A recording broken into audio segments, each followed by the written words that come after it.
You just need your wand. I'd like to call the meeting to order. Would you please stand and salute the flag? Pledge allegiance to the flag of the United States of America and to the republic for which it stands, one nation, under God, indivisible, with liberty and justice for all.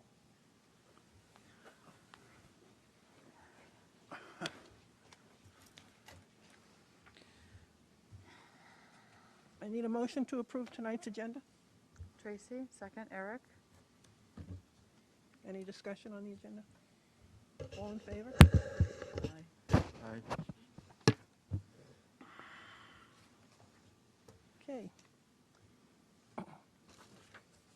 We have accolades for the middle school science Olympiad team. Mr. Hutchins. See if he's on. Hello there. I'm coming to talk to you guys and tell you about the middle school science Olympiad team. That this is our third year competing as a middle school in the regional Olympiad event. The science Olympiads, an event where traditionally what you do is you spend months preparing for different types of events. Some of them are test-only events. Some of them are lab events. Some of them are build events. Some of them are combinations of those different things. You have a team of up to 15 students who, in teams of 1 or 2, compete in these different events. This year, because of COVID, they had to change how it was done. Instead of getting together to compete, it was all, and that also, it being COVID, it complicated getting together to the place that we took in it. So, Go into open forum. The board has recently received some communications regarding the district's practices concerning exit interviews with employees. We always value hearing the comments and concerns from our parents and community members.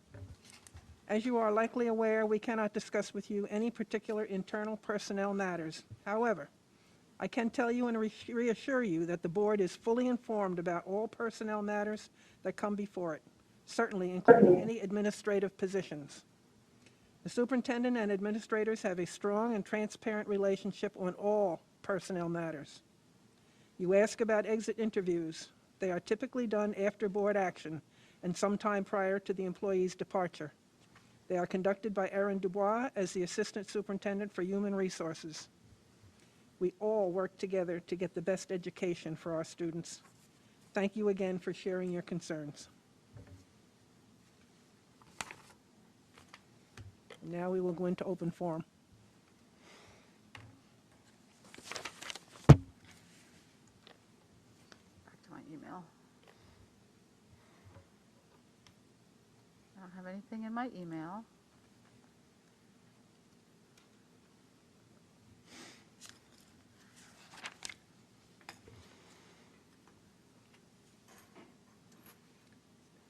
I don't see anything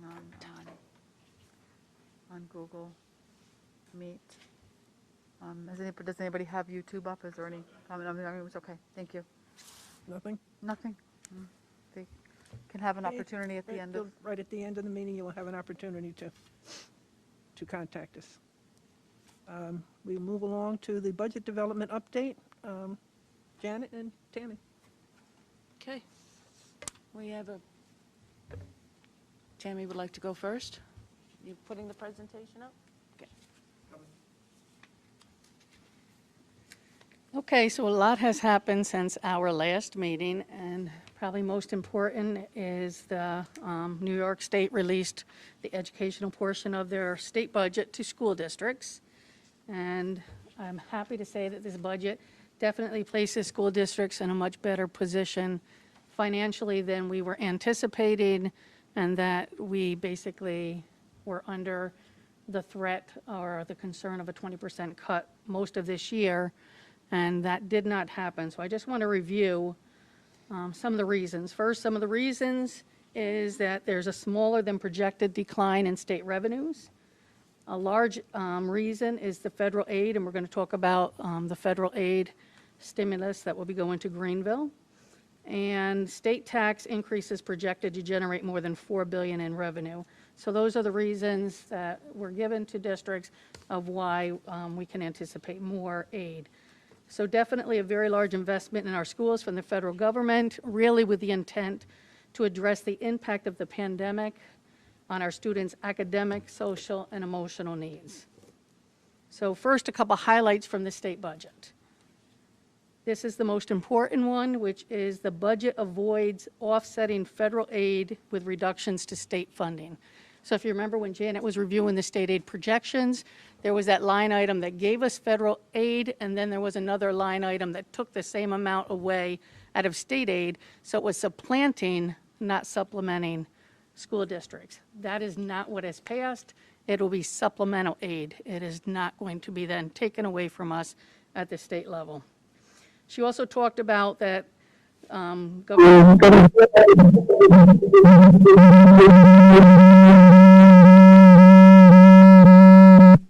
accidentally touched it myself. I did it to myself, excuse me. As long as we know what it is. I leaned on the microphone button. Let's move that away from it.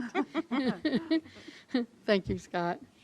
So it was called Services Aid. He was taking all of those expenditure-driven aids. He wanted to put able to anticipate or really calculate our expenditure-driven aids. So that was rejected.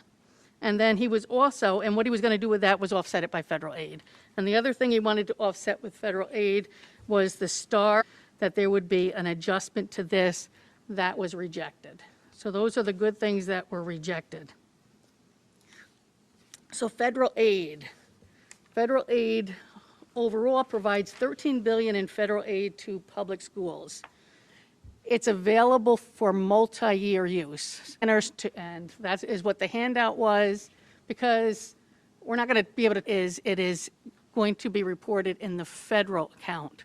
It's a grant. We're going to have to apply for grants. It's our money, but we're going to have to fill out grant applications, talk about exactly how we're going to spend those funds.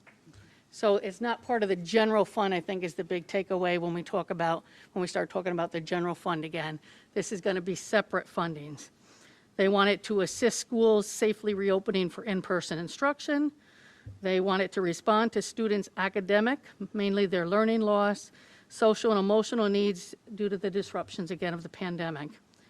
Funds are targeted. They would like to see summer enrichment, after-school programs, and these are the things we've already started talking about at the cabinet level of what can we do to start to mitigate the learning loss from our students. And they're also targeting expanding full-day pre-K programs for 4-year-olds. So they've basically doubled that funding, so this is just definitely something we are going to start to look at whether we can start to do something in-house or not. Those have always been flow-through money where we have worked in partnership with and contracted out with an organization that was providing those services. So that is something we're definitely going to be looking at. So Greenville, there was a stimulus approved in December. That one has the title Coronavirus Relief and Recovery Supplemental Appropriation Act, otherwise known as the CRRSA. And from that one, we will be getting $1,065,454. And then in March is the American Rescue Plan Act, the ARPA, which is $2,696,276. So total federal aid that Greenville is eligible for is $3,761,730. Tammy, can you repeat that number? 3 million? Sure, $3,761,730. But it has to be spent over multiple years. Multiple years, so the districts will be required to post on their website by July 1 plans which will prioritize spending on non-recurring expenses. So they are trying to force districts to not put something in that they can't sustain. They don't want us to say, there's that cliff, the federal money is gone now we have to make all of these cuts to the budget. So if there's an item that has to be sustained, you have to put on the website how you're projecting to sustain that cost in the future. Again, it's grants, it's a work in progress, but I just wanted the board to know that that money will I'm sure we'll be putting it on the agenda next month to continue the discussions about it. Yes, Duncan? Would we have to put a grant in to use some of this money for some? Yes. Okay. I didn't bring my budget book with me, shame on me. It's in my car, but I walked in without a mask and anyway, I know we had talked about trying to do summer school this year. Yes, I can't remember what we had in there. 108,000. Okay, We're going to keep that in there. I'll talk about that when we get to the general fund. okay, I'll wait. Okay? So, I mean, some of the write-ups is like a certain percent has to be used each year. Like half of it is designated each year, how you have to spend it, with the balance can be spent throughout the years. Again, it's a work in progress. I can't say that enough, just that it's multi-year. So we will be working and planning for how that money will be spent. Jay? So, did I hear correctly that all the money, all 3.7 plus million, is grant-based? In other words, you have to submit a grant before you get... Yes. And when is the money first available? I would say it would be, they want it to be available for the July 1st spending. Have you heard anything different than that? I have only heard that April 30th, they're going to post what the grant, what they believe the grant needs are for us to start on April 30th. To start writing the grants. Okay. Okay, thanks. I mean, it's all exploding right now, so there's so much to learn and to know. So then back up to the state budget itself, what changed with our state budget is foundation aid. So they are promising to put districts on track for full funding of foundation aid within 3 years. What that means for Greenville is $248,783. So Janet had reviewed the state aid calculations at our last meeting, and she had taken, every year we look at the expenditure-driven aids, and we make adjustments, $183. Okay? Tammy? I remember years ago saying that we were owed, so it's Want to from get you this where they said point. you would be. Okay, all right. Thank you for clarifying. Okay. Yeah, I was hoping it was more. No, Shucks. no. We're supposed, What's the formula that drives foundation aid? All right, no. All right, got a- forget you got it. a truck No, I guess, going? my I'll be question happy to is like, send that to you. if I can find it. is there one easy, we got the 240,000. A lot of it's driven by trying to bring Okay. them up, because, everyone was entitled to their share, so the wealthy districts were getting money when they didn't really need it as much as the poorer districts. Okay, that makes So sense. wealth is a large factor in it.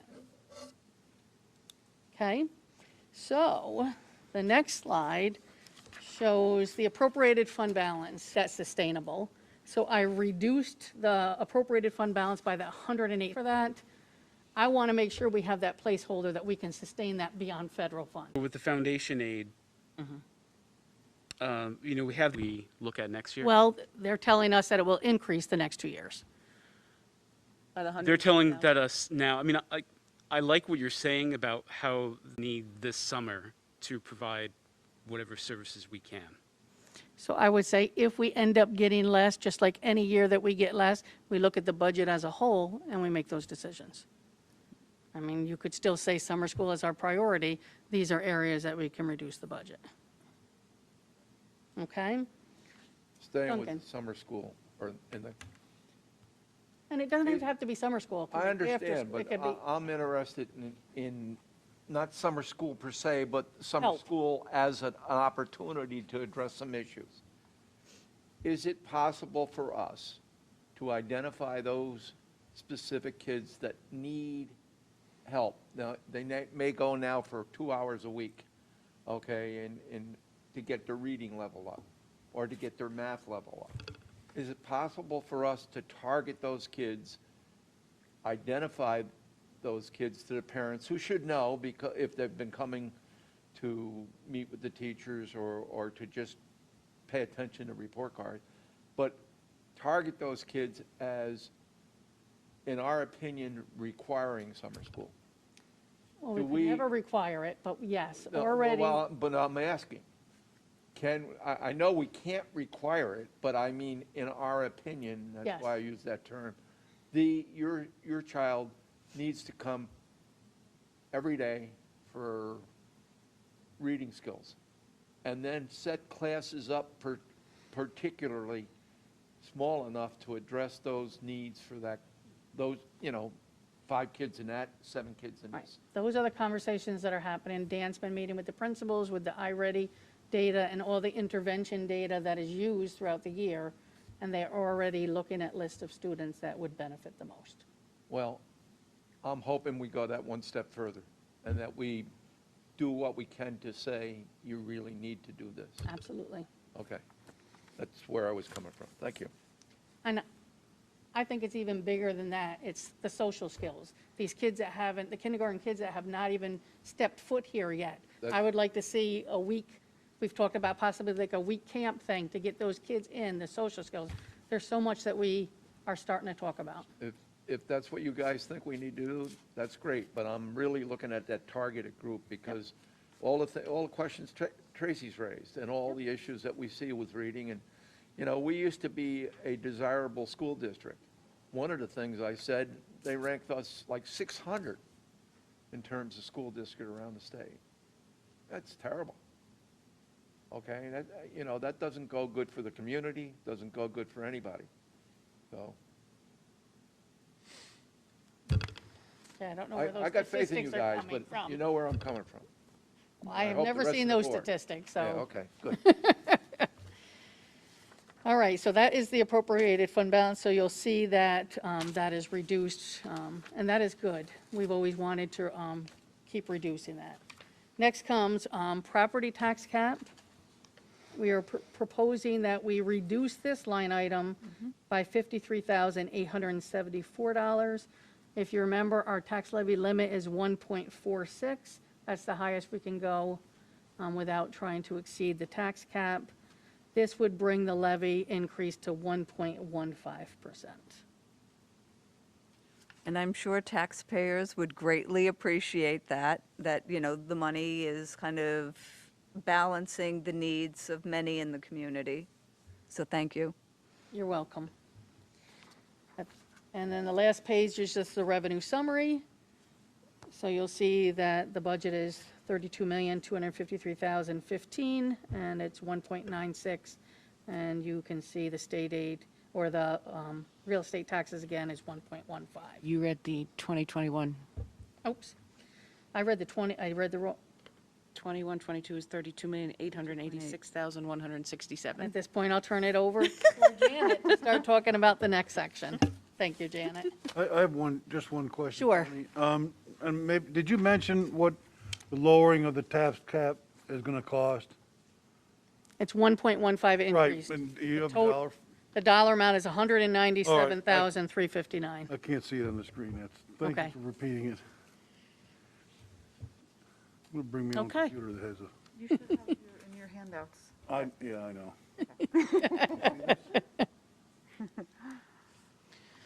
Okay, so, Yes. All right. so today, throughout the, let me make sure he's ready. Not this one. Go ahead. Go ahead. Okay.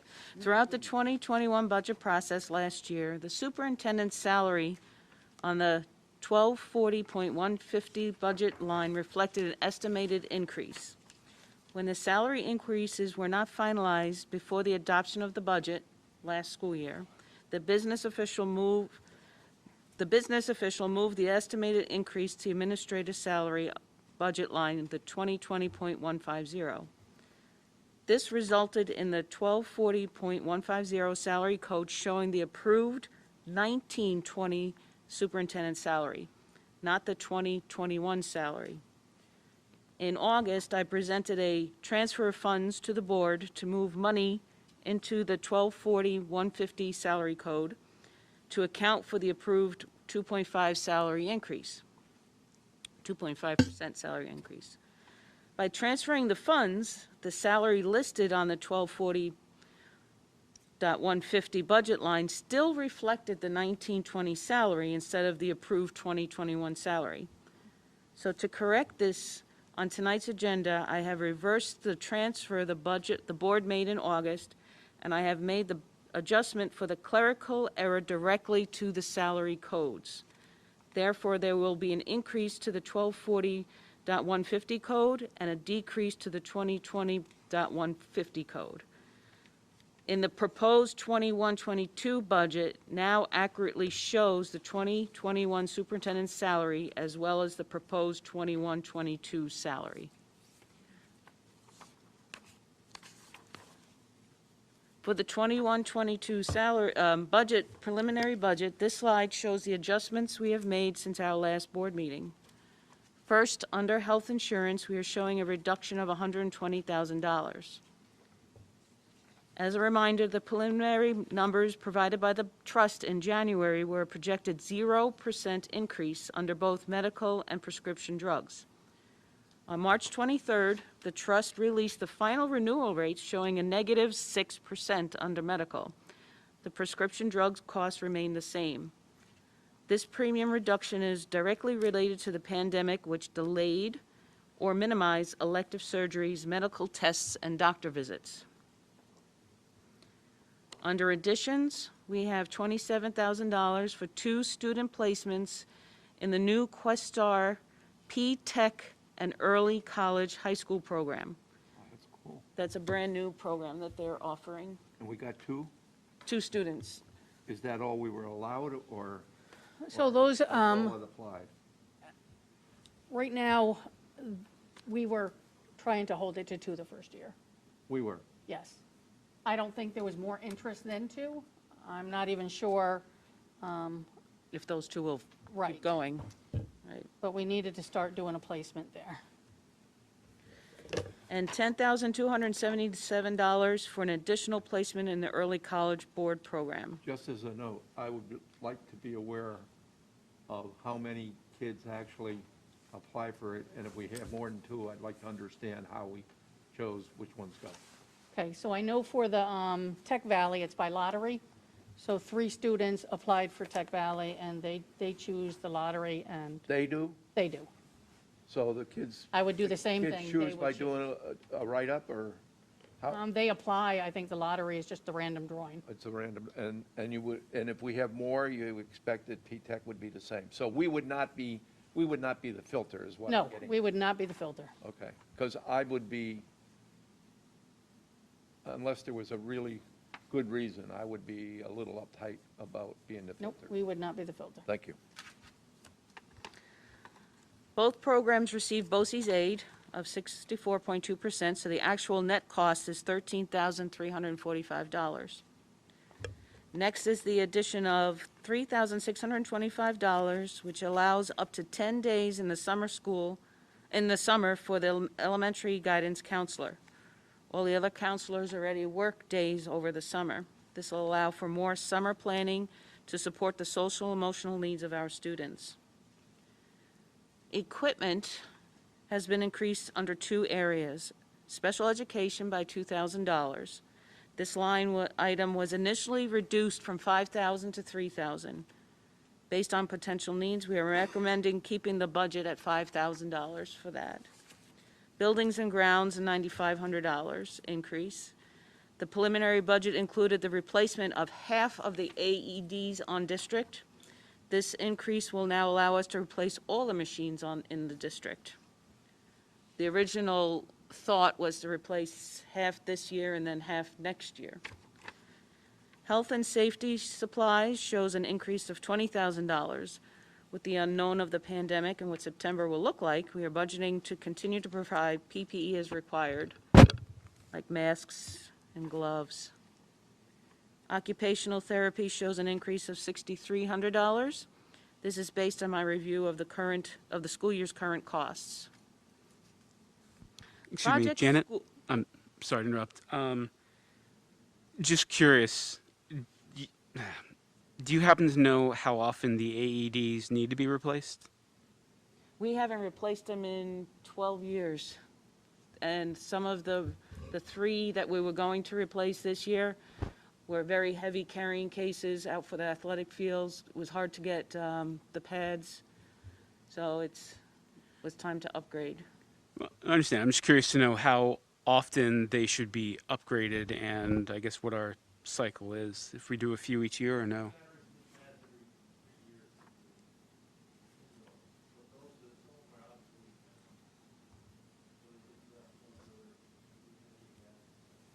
Okay. I mean, the question really is, it's under $10,000. Doesn't seem like a lot of money regardless, so, maybe not worth dwelling on now. I understand replacing everything now, but does that set us up on a time frame that in the future we're going to be on a cycle to replace the whole lot again at some point in the future when it should be staggered? Or do Well, I imagine that the ones that are going to be carried out on the athletic fields, they're going to have to get replaced more often because they're being used. They're being, well, not used, but being Thank Right. goodness. moved around? maneuvered around a lot and, Right. banged up a bit. So I'm sure we'll have to replace them earlier than the ones that are hanging on the walls. So we'll make sure that, maybe in 6 years, we replace the athletic field ones, and then in the 7th year, we'll do the other one, and then we'll do half and half again, Okay. Just like the buses. like the buses. Well, yeah. Jen, I have a question. Yep. 8 months in, do you know what we've spent on PPE this year? Not off the top of my Okay, head. that's fine. I mean, I will get that for you. yeah, I just wanted to know the 20,000 figure was enough, or? I think what we're going to have to look at is if we're going to have to do testing, and are we going to have to pay for it? Right now, Okay. we have not paid for any testing. We've gotten it all from the county. We do have a price of $5 a test, if and when we would have to purchase it ourselves. So, Plus the grant money should be able to pick up some of it also, we're hoping. that's true, too. Thank you. So Project School, an increase of $30,000, and Intervention Compass, an increase of $11,000, both directly support our school improvement efforts. Project School is a professional development related to our Readers and Writers ELA curriculum at the elementary level. An Intervention Compass is a software program to house and track all student data in one place. Both costs should qualify for BOCES aid, so the net cost would be $14,678. Salary adjustments, an increase of $87,207. This will allow for flexibility with staffing needs with the unknown of how schools will look in September. Will we be in person? Will we still have remote and hybrid classes?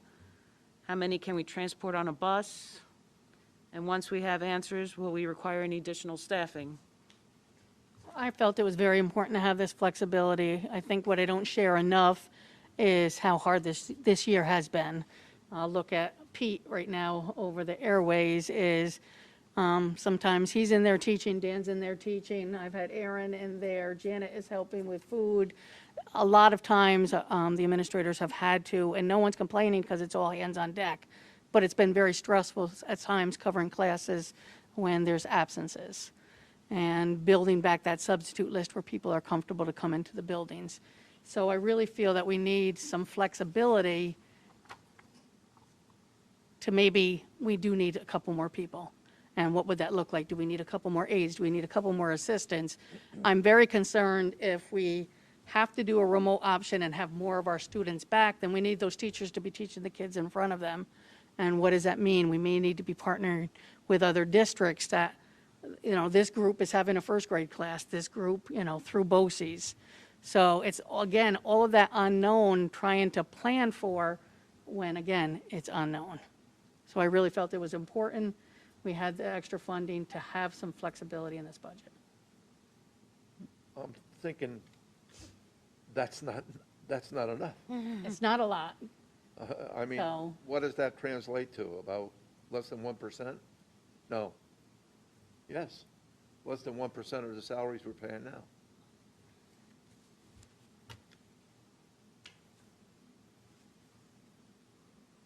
We will also see what the grants can help with. Huh? We will also see what the grants can help with, once they give us some more insight on that. Well, I hear what you say, but I'm really concerned that's not enough. On the other hand, if we can go back full-time in September, full-time students, and I think, and sorry, board members, if you didn't hear the same thing I did, I think I asked a direct question and got a straight answer without making it formal. I was talking to Tammy about something a couple of weeks ago, and when the new guidelines came out, I asked, would that allow us to go back full-time? And I think Tammy said no, but a couple of classrooms. I think she shared it with the whole board in one of her notes, but the reason I'm asking, if we don't go back full-time, it would seem to me that the possibility, if we still have to have some kind of a remote setup, possibility exists or suggests to me that we could have a different hybrid than we're doing now. With greater seating, you know what I'm saying? Yep. Maybe kids go 3 days in a row and then another group goes 3 The days in a issue row. would not be as great as middle high school as it would be in the elementary school. The what? The issue really would be at the elementary level. Okay, oh, yeah, when we're strapped for space there. So again, federal funds, the big thing is getting kids back in person. Things will qualify under there. Just giving ourselves some flexibility. Can I have a quick follow-up? Just, you're saying that the grants might be able to cover some of it, triggered a question. Do you know now, you put a proposal on the grant with some dollar amount on it and, presumably get the money. If there's anything unspent, maybe the actual cost comes in less than anticipated, do you know what happens to that money? Can we keep it and repurpose it? Well, you have all of those years to spend it. So yes, obviously you would spend whatever. By that last year, you're making sure you spent it all. You would not leave anything on they let you do amendments. So if you all of a sudden say, we have this need, you have to send an amendment. We're not going to use it for this purpose. We're now going to use it for this. Okay. They will have the flexibility we need. And right now, it has to be used within 4 years. Okay. But they did talk today about a 1-year extension that they might even add through 2025. Okay. It's a moving target. Okay. Next slide. The 3-part budget component. So we have to present to you the budget in component. So the 3-part budget shows each component of the budget. Its administrative component has an increase of $100,629. The capital component has an increase of $157,523. And the program component has an increase of $375,000. An overall increase is $633,152, which is a 1.96% over the 2021 budget.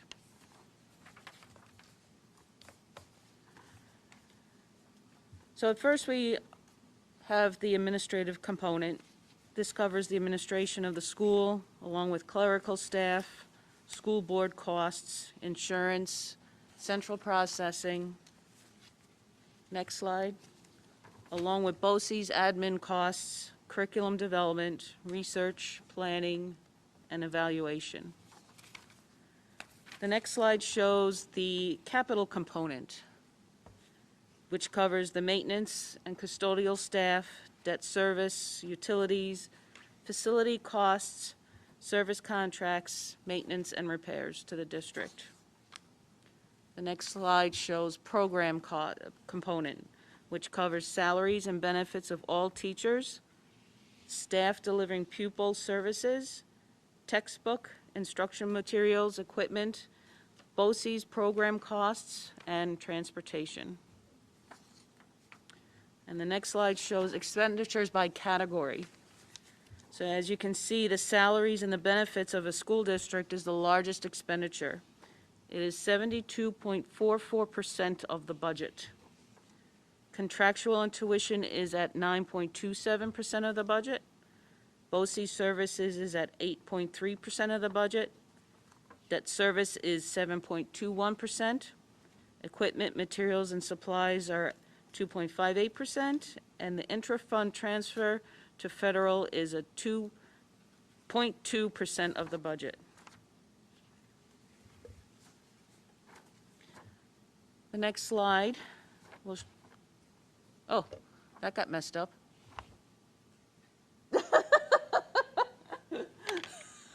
So we are proposing tonight for an adoption of $32,886,167 for our 21-22 budget, which is an increase of $633,152, which is a 1.96 overall 1.96% overall increase to this year's budget. The 21-22 tax levy would be $17,358,979, which is a $197,359 increase from the 2021 tax levy. Our percentage increase of the tax levy is 1.15%.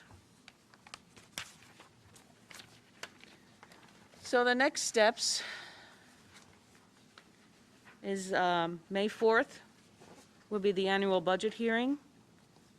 So far, the governor is allowing us to have it in person. We shall see what happens on, when's that, April 30th? April 20th. April 20th? Are we contracting with the sheriff's department to hold back the crowds?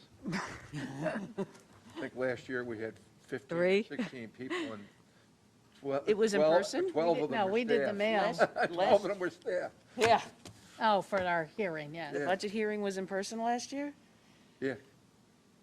Yeah, we I had it. remember. I don't It was- really. Year before. No, 2 years ago, I think we had. Okay. Oh, Yeah. we didn't have one last Last year? year was virtual. Yeah, so we must have done it remote. So far, we can Time have this flies in when you're having person. fun. We shall see on May 4th if it's still going to be in person at 7 o'clock at the middle school, high school auditorium. And then the election and the budget vote on May 18th at the elementary cafeteria. And if it should be virtual, we'll have the meeting here and then have it broadcast by YouTube and Google Meet Okay. For the hearing. for the hearing. Is there a benefit to recording it regardless? Because some of the feedback that I've heard from members of the community is they do like to be able to review it, to go on YouTube and see, because not everyone can make a Monday or the time frame. Those are all, they're still there. And I leave them on, as far as YouTube goes, yeah, all of the meetings are still on YouTube. The links are all on the website, so if somebody wanted to go back to a meeting, say in November, they could do that and watch that. Right, but I'm saying, so for the 4th, even if it is in person, is there a benefit to the community of basically recording it so that people, it's just another way for people to access information, perhaps? Let's see why not. We're getting really good at it, so.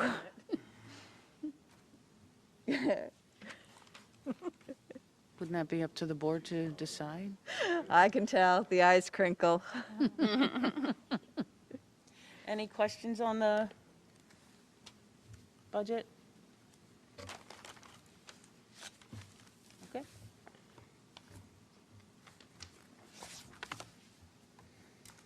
Okay. We now have a presentation on Iready and attendance data. Todd?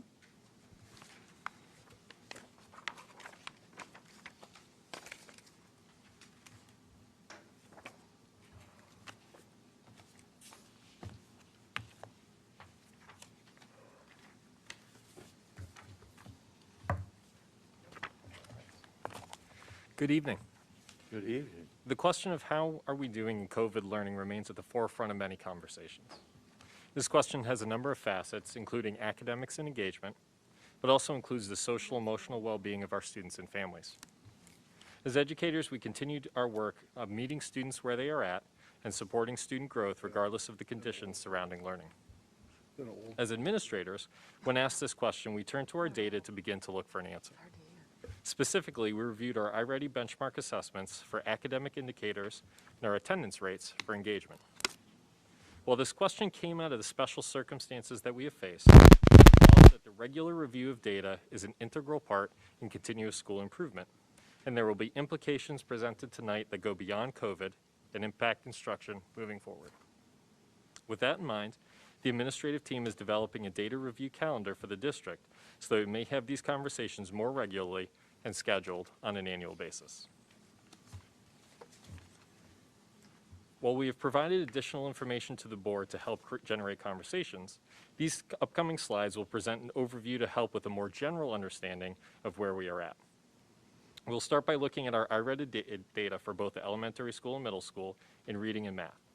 We'll look at our grade level and growth data comparing our results to previous years within the district, as well as to a sample group that Iready has provided. For attendance, we'll examine our current data alongside both our own historical data and our ESSA indicators. For tonight's presentation, our hope is for this to be a conversation. Our plan will be to go through each section and pause for questions. We'll start with reading, which will be followed by math and conclude with attendance. I will help moderate the conversation, but please note that our administrators are at the ready for any building-specific questions. Let's start with an overview of Iready. A quick reminder about Iready. This is an online program that we adopted for reading and mathematics that provides diagnostic assessments and personalized instruction. While we adopted the program in the 17-18 school year, a growth feature was added in the 18-19 school year. Used in grades 2 through 8 to provide a benchmark or baseline achievement information and a measure of progress towards a goal, as well as individualized instruction that can be used by teachers as well as students. To help us with a shared understanding of the growth model as it relates to Iready, we'll watch this short video presentation. Welcome to Iready's new growth model. Based on several years' worth of research into the millions of students who have used Iready, we've learned a few things about growth. We know that students at different starting points often grow at different rates. We know that students who are behind will need to grow more to reach proficiency. And we know that educators want to understand what to expect, or what is typical, and what to shoot for, the aspiration. With all this in mind, we set out to build a better model that gives you more targeted, more actionable measures of student growth. Our new model, based on analysis of the real growth of millions of Iready students, uses two benchmarks. Typical growth is the average growth of students at each placement level. Stretch growth is the goal of each student, or how much we want each student to grow to put him or her on a path towards proficiency, or mid on level in Iready. To better understand the new growth model for the 2018-2019 school year, let's take a deep dive into a school. Within each school, there are a variety of realities. One class of 25 students could have 2 students who started the year on level, 6 students 1 level below, and 17 students 2 or more levels below. Another classroom could have 6 students who started the year on level, 9 students who started the year 1 level below, and 10 of our students are either 2 or 3 levels below. Our ultimate goal is to have all students exhibit growth and reach grade level proficiency. In the past, all of these students would have had one growth target, 27 points. In Iready's new model, we'll provide students who begin the year at different placement levels with different growth benchmarks, measures that are unique to each placement.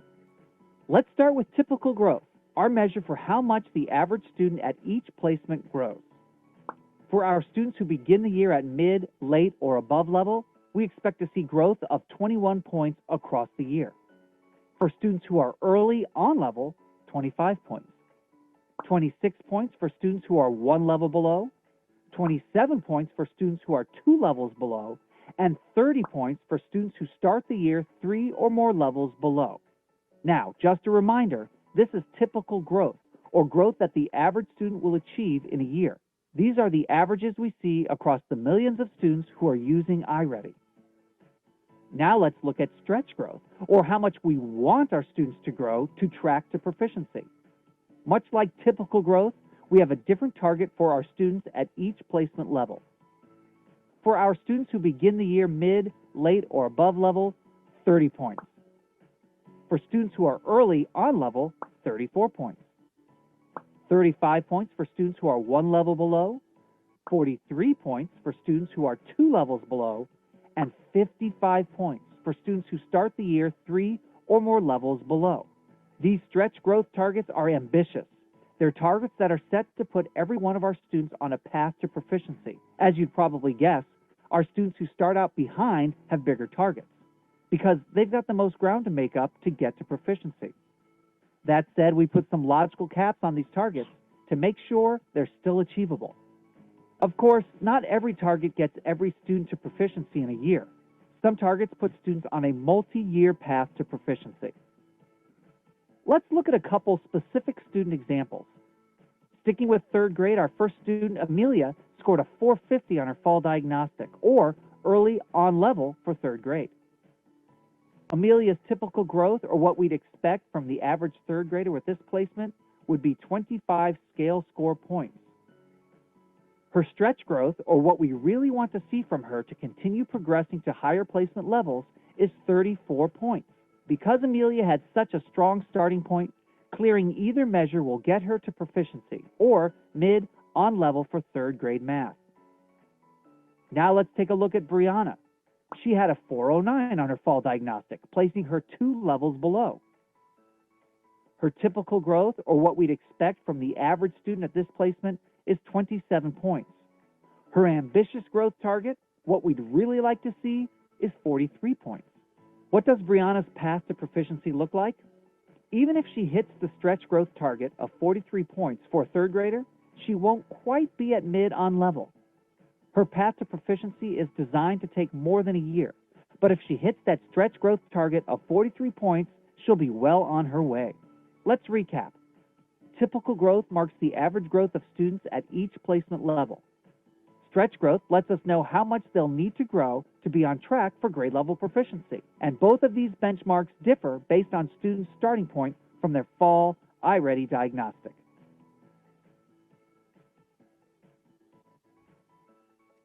So of course, Please reach out to your curriculum. when they say levels, how is that defined? That's not grade, correct? It is. So they look at a total number of points and connect that to being on grade level. So they'll connect that to a 3rd grader will be at this many points, that 409 for instance. So that might deem them as early on grade level for 3rd grade. So they'll look at a set of points that the student would accumulate based on the diagnostic to be at that next grade level. So they do have a algorithm for number of points connected to grade level. Okay, but I shouldn't necessarily, when I'm translating in my head and I see level, if I switch and just say grade, like 2 grade levels below. Is that fair, kind of, to think of it that way, or no?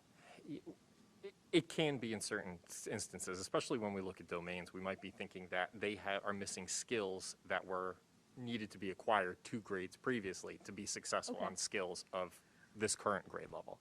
So again, when they're talking about stretch growth, they're saying, man, this kid, while they are in 5th grade, is deemed as 2 grade levels below. So we need a stretch growth goal because we need to build up those 3rd and 4th grade skills to get them on grade level. And that might take them until 6th or 7th grade.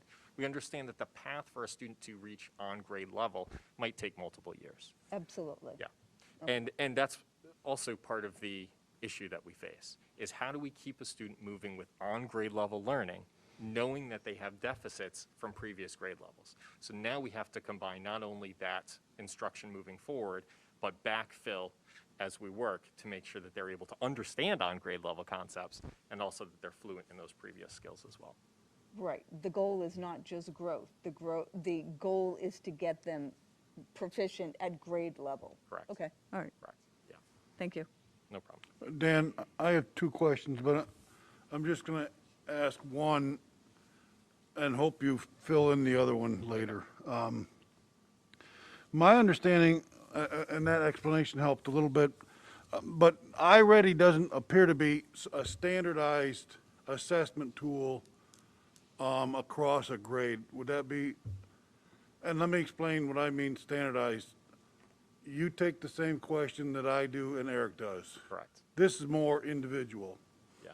And I actually see how that benefits the proficient student more than the non-proficient student, although the teacher and administrator gets a great picture of how far behind a kid is. Correct. But my question is, if a kid is assessed in September, and I don't know if that's the right word, assessment, whatever. Sure. Through Iready, and he's found to be he or she is found to be 2 grade levels behind, what happens if he doesn't make, and then Iready sets gears in motion so that it's gonna be a 3-year pattern to get him up to grade level. If he doesn't make that growth the first year, it seems like it's a snowball. For sure. And in learning in general, push Iready aside. Right, Learning in general. Right. That happens, right? I missed this understanding of this basic math feature, component, skill, and now I'm struggling every single year because I never mastered that one previous years ago. This brings us back to the point of saying Iready is just one measure of data that we use. Classroom assessments, F&P for fluency and comprehension, reflex math for foundational skills. We're using lots and lots of different measures to really understand fully how a student is doing, because that student might have come up as 2 or more grade levels below because they are not into taking Iready that day, and they score terribly, and now they have this designation which might not accurately portray who that student is. So it's really important that as we go through this conversation, we're really looking at Iready as one measure. It's not including Regents data. It's not including classroom data. It's not including New York State 3 through 8 data. There's a lot of data that isn't presented here, but when we're looking at this one question of saying, how are we doing during COVID learning, we do have this tool that can help us figure it out, especially because Iready was able to provide some data from other schools, from other students that we can compare to. So it really, as we go through this presentation, we're thinking about that question in mind, but also we're pulling away from this and saying, okay, yes, this is helping us to answer the question of how are we doing during COVID learning, but this is also pointing to some things that we need to continue working on, things that have come up previous years that we continue to work on, that we continue to adjust when we're talking about our scope and sequence documents, when we're talking about our embedded PD. These are all tools that we're using to help us long term. Really, as we're looking through this data, we're thinking about how has COVID impacted our learners? Okay. Is that, I mean, not to cut you off, but is that truly the purpose of this presentation today, to see where we are as far as deficits with COVID? Or are we getting a picture of where we were before COVID and Yeah, the work we have to do? those two things are intertwined. Okay. We're facing COVID, which has changed the way we've done instruction, emergency learning, which has stopped instruction for some students in certain families, the changes of modes of learning, those who have chosen remote versus hybrid to in-person. Those are all playing a role in this, but we obviously, from years previous where we've had these conversations of saying we know that we have challenges in some of these different areas that we need to work on. Some of them are highlighted in this. Some of them are really kind of exaggerated when we look at these numbers. So we know that we have to fix those areas. So again, it's a little bit of both. We did go into this presentation of really thinking about how are we doing with COVID. All right. Duncan. I think I know the answer, but I want to, on the record. For sure. We're sharing this data with Iready. We're getting data from Iready. A student is given a, quote, Iready ID, but that does not translate to John Jones or Sally Smith, right? I mean, it does here, but not at Iready. As in, can they dig down and see who that student is? They do not share They that don't. information. So we, for instance, so this might be an answer. We ask for data. We said, can you give us the information from all of Right. our neighboring schools so we can figure out how we're doing by comparison? And they said we cannot do that. But what we can do is we can take this compilation of data that we've amassed. I think it's like 1.2 million students, Okay. 49 states and DC. We can compare to how those students have done as a whole. Let me ask it slightly different. Okay. I still think you've told us before, but I want to make sure because we're public here. Yeah. we share data with them to be part of that 1.2 million. Yeah. But if I ask for Sally Smith, they cannot, it's not that they won't give it to us, they can't tell us Sally Smith. They could tell us student ABC, which was the name we gave to Sally Smith. That's not entirely true. They do know our students' names. They do. But they do have to follow the Ed Law 2D privacy rules, right? They sign an agreement with us so that they protect that data. They will not, and that's why they cannot share with other entities. Right. Because they signed that contract. Okay. Why do they need to know the name then? That's, It's purely for convenience for us when we're troubleshooting and saying, hey, what, when we look at this report, we have this student, it's really that one person that we deal with, the rep at that company, it's really for convenience for us. and you're comfortable that that data is not sitting out there accessible 5 years from now by somebody? Certainly, I'm comfortable with it, but it's also, I mean, they've met the high standard of the Ed Law 2D. Okay. They're signed off, and the state approves them as someone. The state's approved, okay. Very good, thank you.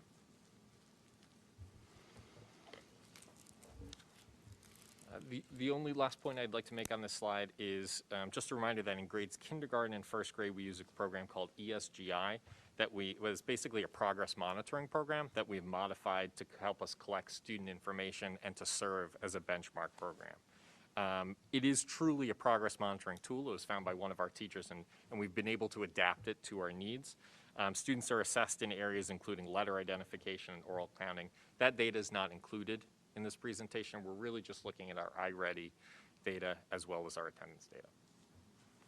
And Dan, if I could ask a question before when we had Ames Web, Correct. were there any issues in having or obtaining the information? From AimsWeb? It being used, shall we phrase it that way? Yeah, AimsWeb was a paper-based program. So not only would we have to distribute and make copies of every single one of the assessments for every single one of the students, we would have to hire a team to come in and score every single one of those assessments by hand, put them into a spreadsheet, and then disseminate it to each of the teachers. It was a brutal, brutal process that would take a very long time. That's the problem, another piece of the problem. The longer it takes for you to get the information back to the teacher, learning has already done. So the data might not be as useful when it's a month old, 2 weeks, 3 weeks old. Okay. Thank you. No problem. So again, just as a reminder on the next slide, one of the things that we consistently talk about is multiple measures of data. Before we look at our Iready results, it is important to stress that we are reviewing one piece of academic data. This does not take into account our Regents data. This does not take into account our classroom assessment data, nor does this take into our New York State data, among other measures. We use a number of different tools to truly understand how a student is learning, each providing a piece of the larger picture. So on this next slide, we really want to start with a summary of our findings in regards to our reading data. These are listed as strengths, challenges, and implications which align to our district-wide process of data review. This is a summary of what you are about to see in the following slides and serves as the big takeaways and the implications they are connected to. For strengths, by 6th grade, GCS students are on grade level at higher percentages than the Iready sample group.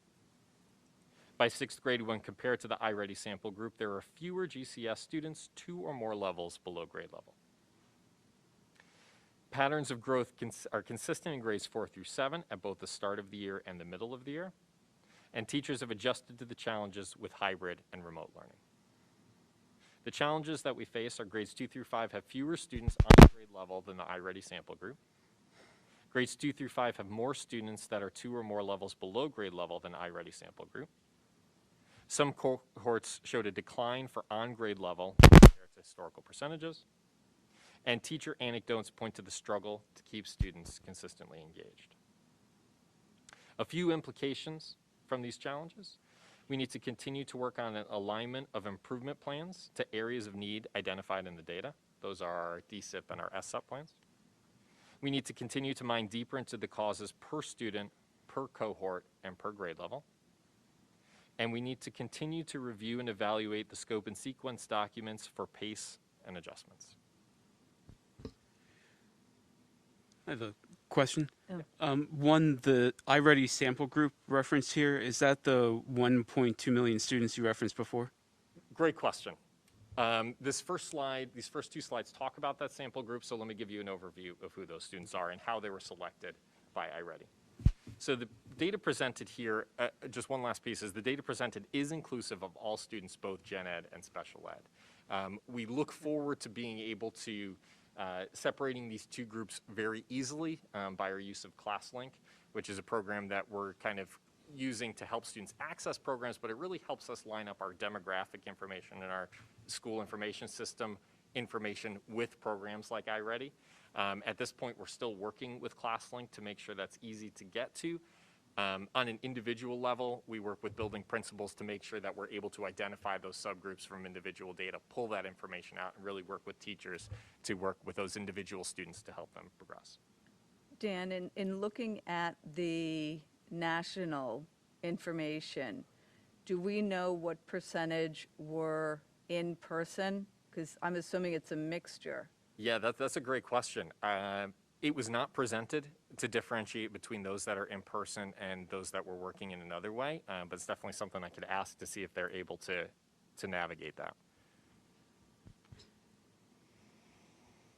I have a question here that really I think will apply to every slide that shows data for math and reading.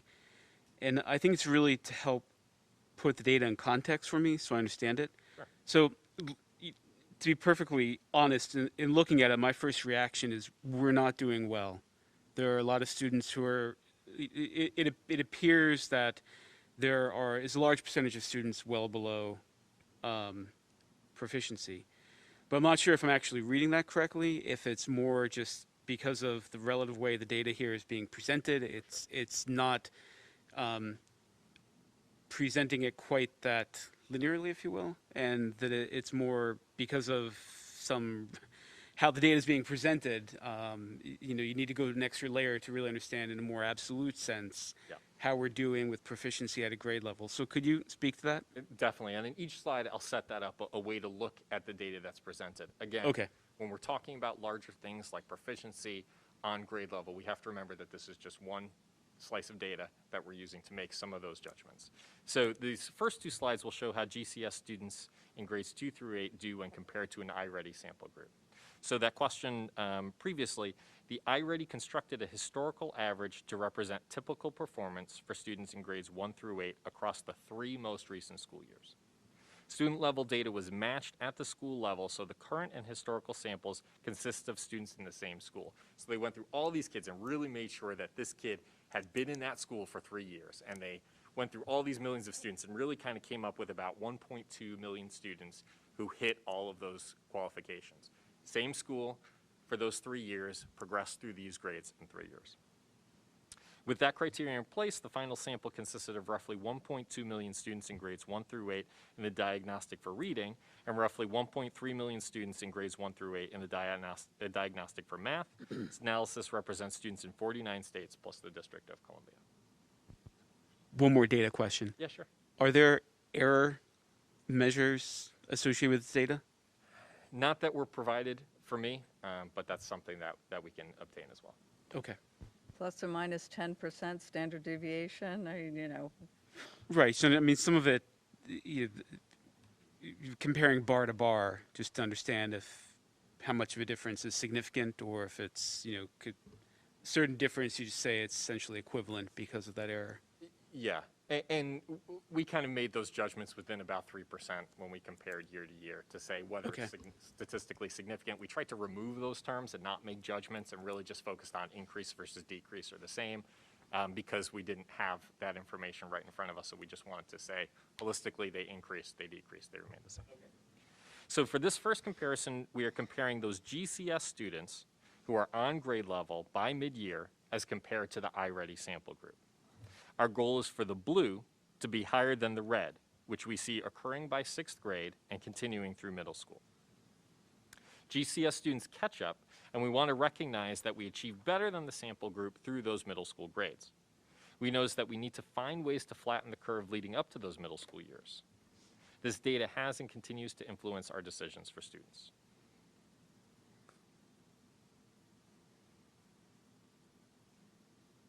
On the next slide, this shows how GCS compares to the Iready sample group in having students 2 or more grade levels below by midyear. For this example, we want blue to be lower than red. Again, we notice that by 6th grade, we have less students at 2 or more grade levels below than the sample. As a district, we look at student progression on a K through 12 arc. So we are really monitoring our students throughout their school career. In all of these areas in which we are seeing students succeed by the middle school level, we continue to look for ways to decrease the gap between GCS students and these national figures. And I just want to expand that idea a little bit because as we spent this year talking about all of this data, really this is a benefit of having data set over several years and that one that we can keep adding points to. The data that you're looking at actually was the data that we were using to drive our decision, for example, to go to a balanced literacy approach. When we looked at our data, we saw where we were struggling, and Dan's going to be getting to those areas in a few minutes.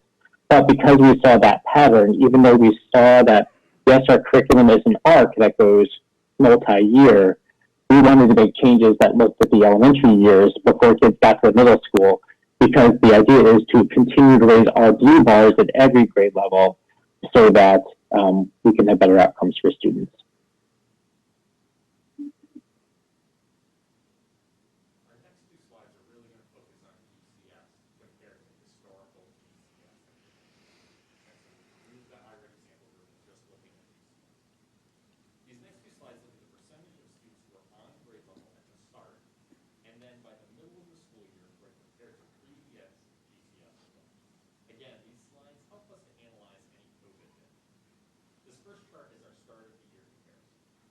Students who started 1920 school year having a normal spring education against those who started 2021 having experienced emergency learning.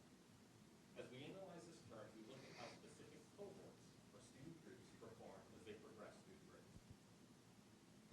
For instance, the red line for 2nd grade is the same cohort as the yellow line of 3rd graders. We look at the red and yellow lines as the red indicates mid-year prior to emergency learning, and the yellow signifies this year as we work through COVID learning. As we follow this line of review by cohort, we found that student percentages for being on grade level increased for 3 cohorts, decreased for 1 cohort, and we saw no significant changes in 2 cohorts. As it relates to curriculum instruction, our students have individual needs. There is not one sole factor that explains every grade level, as they are not the same. There are nuances to each. When we looked to identify any major drop-offs, we did not see a specific pattern, but did notice either cohort or curriculum-specific changes as students returned from emergency learning. Dan, does this suggest the summer slide is a very real phenomenon in looking at the start of the school year? Again, so if we're looking at 1920 to 2021, it's hard to pinpoint exactly what the cause is. We had March through the end of the summer as a potentially a cumulative summer slide. And No, I was talking about 18, 19. the previous years? Yeah, I mean, look at 18, 19, say 2nd grade, 12%. So when I looked at the numbers and you see the growth from start, mid, sure. end, you're definitely seeing an increase. So by helping to kind of raise the bar for that starting point, then the growth is not catch up. It's truly more incremental. Yeah, and the pace of growth might be able to be a little bit more fluid throughout the year instead of a big jump. It certainly could point to those sorts of needs. And again, kind of this goes back to our conversations being, while our intention was talking about COVID and any potential COVID dips, Tracy, what you're pointing out could be a larger piece that we take away. You know, we're looking at this with through one lens, but we're also saying what larger takeaways can we get from analyzing this data and going through this process? Because I really tried to look at it pre-COVID. For sure, yeah.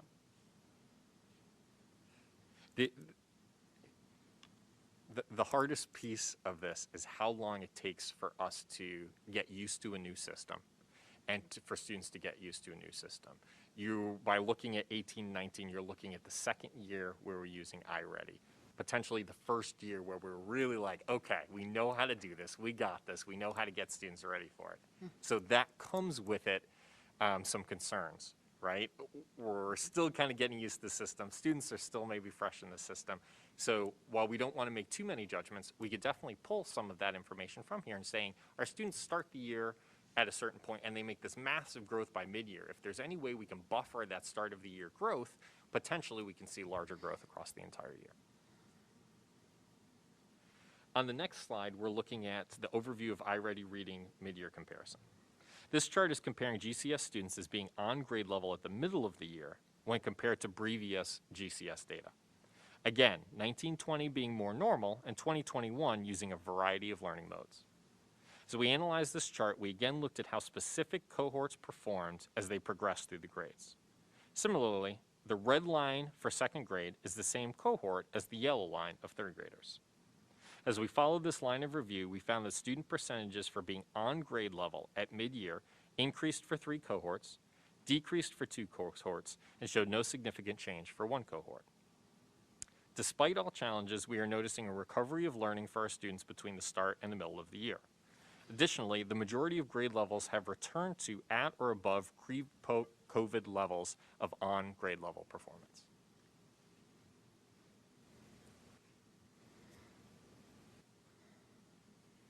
Say that last sentence again, please. For sure.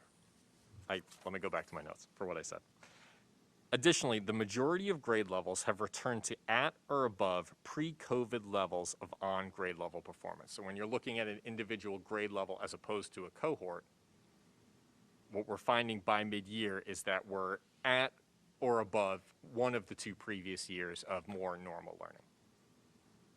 So again, looking at cohorts, because we know each cohort has all these different nuances. Who are these kids? Did they have pre-K? Did they not have pre-K?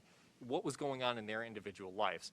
Sometimes we also look at a grade level as a whole to make other judgments as well. So we're kind of navigating, moving back and forth between looking at through those 2 different lenses. So if we go to the next slide, we're going to start looking at typical growth. That video that we watched at the beginning of this presentation talked quite a bit about typical growth.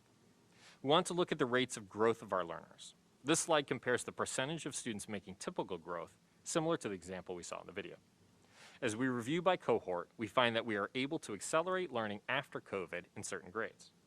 As we follow this line of review, we found that student percentages for making typical growth at mid-year increased for 3 cohorts, decreased for 2 cohorts, and showed no significant change for 1 cohort. Some of the takeaways: individual cohorts are varied as to the impact COVID has played on their growth, with the most prominent being from grades 3 to 4 and grades 7 to 8. Additionally, the majority of grade levels are demonstrating growth at or above pre-COVID levels. Dan, just a quick question on the last slide, Yeah. maybe 2.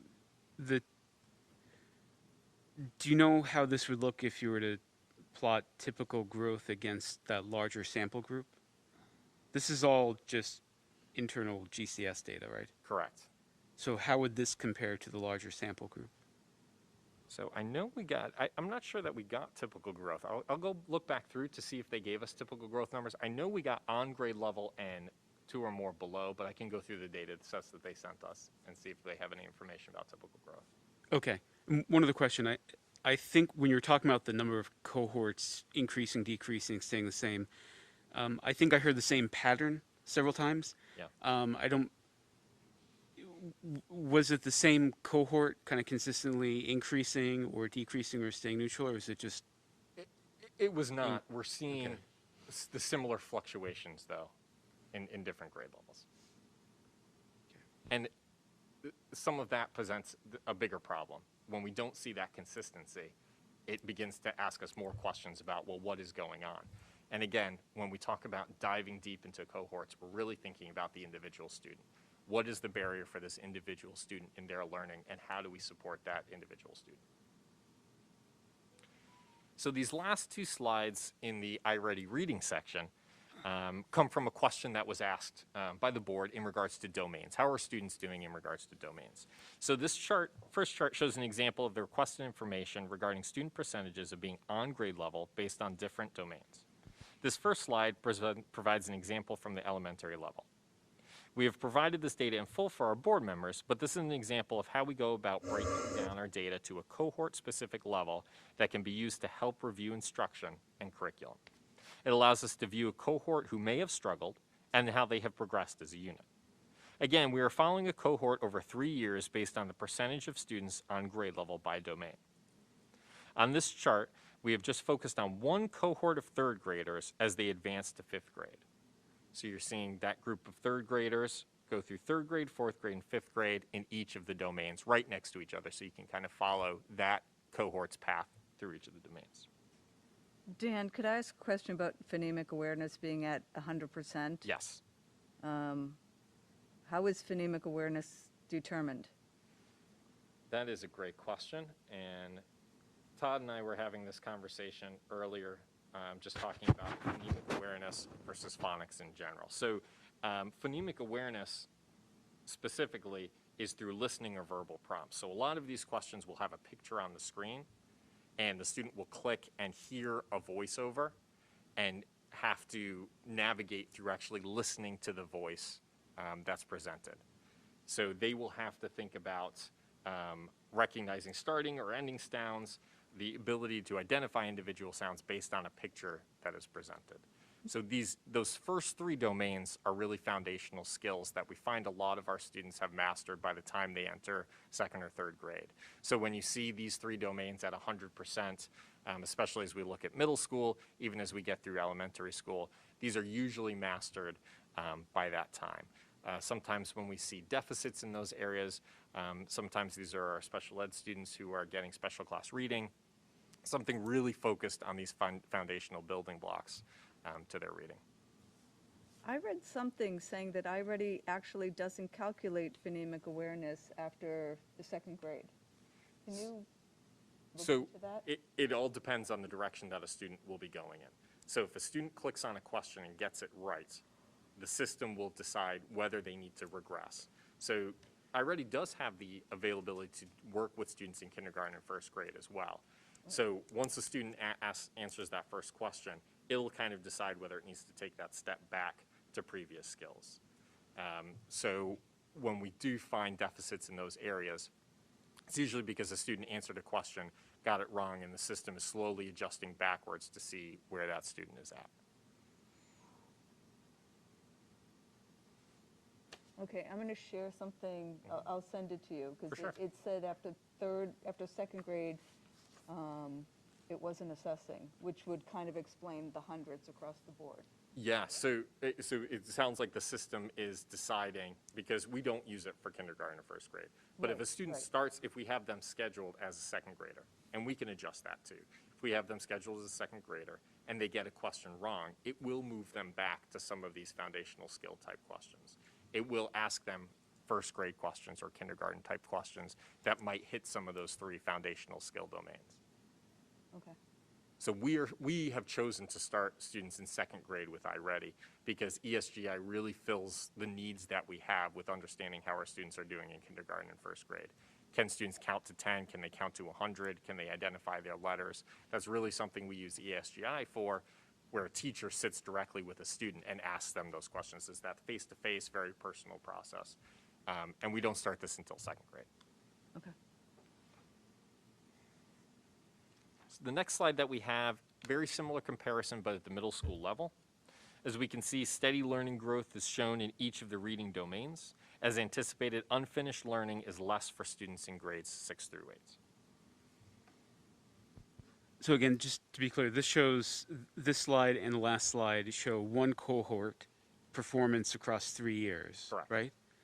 So on the last slide for Lit Comp, for example, the cohort, it looked like the performance decreased year on year consistently, but I think it was maybe phonics, one of the others, it increased consistently year on year. So where you see the decrease like that, I guess like you said, never mind. I was going to ask how much of it is due to COVID, but like you said before, that's intertwined, and maybe that's not the appropriate question. But It is, but we knew comprehension was an area that we needed to focus on.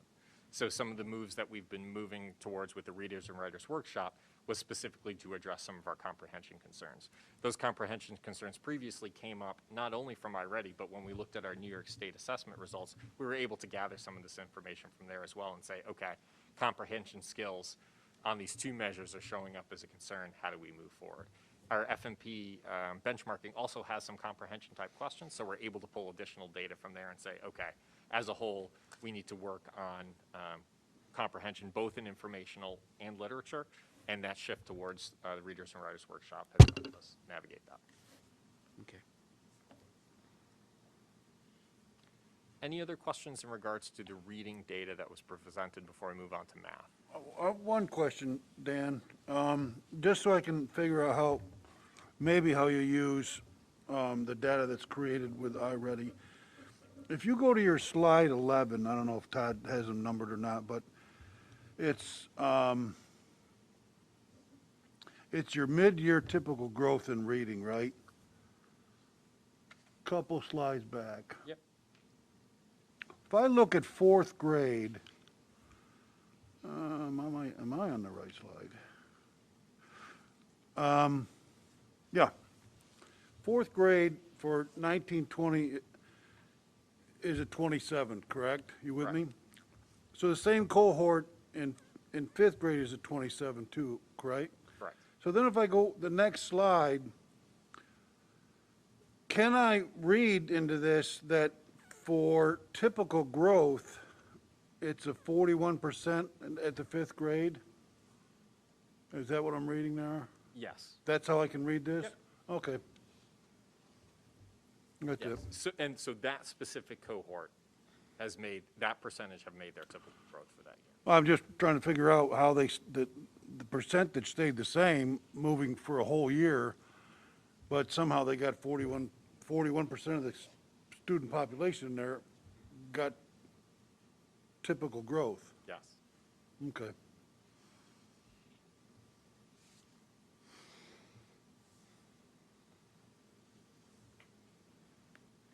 So again, and that goes back to that video a little bit of saying, Right.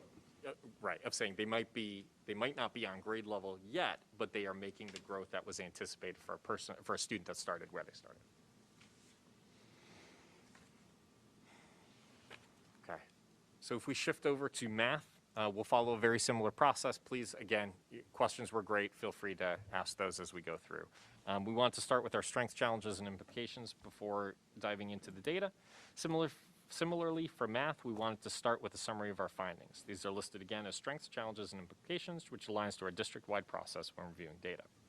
For strengths in Iready math, in the majority of grades, when compared to the Iready sample group, there are fewer GCS students that are 2 or more levels below grade level. By 7th grade, GCS students are on grade level at higher percentages than the Iready sample group. In the majority of grades, by mid-year, cohorts were able to demonstrate increased on-grade level learning when compared to the previous year. By mid-year, all cohorts demonstrated an increase in typical growth when compared to the previous year. Increased teacher confidence when using Iready and use of data in student conferences. And this was a really big push, especially at the middle school, and this is something that we're working to expand into the elementary school. Our middle school teachers are having explicit data conversations about Iready with the students. They are telling students when they get their score that this does not reflect who you are, and I'm asking you if you are willing to retake this. And in the vast majority of cases, students are saying, yes, let me retake that. They are taking this number that initially started to be just something that they went through each and every year and disappeared into the mist as something that's really brought to their attention. So when we're seeing some of these increases in student growth, when we're seeing some of these increases in on-level results, some of that is just based on how students are putting effort into these assessments. When we look at those previous years, this goes back, Tracy, to your question before of saying, I want to be able to make those judgments by looking at the data, but there are so many variables that come along with using a new program that we need to, again, the part of education, we need to wait multiple years to really figure out what's working and what's not working. The challenges from this Iready math data, grades 2 through 6 have less students on grade level than the Iready sample group. Grade 4 has more students that are 2 or more grade levels below than the Iready sample group. Again, just a few of our implications: the alignment of improvement plans to areas of need identified in the data, taking our building level SSEPs, our district DSIP, and making sure that this information is reflected.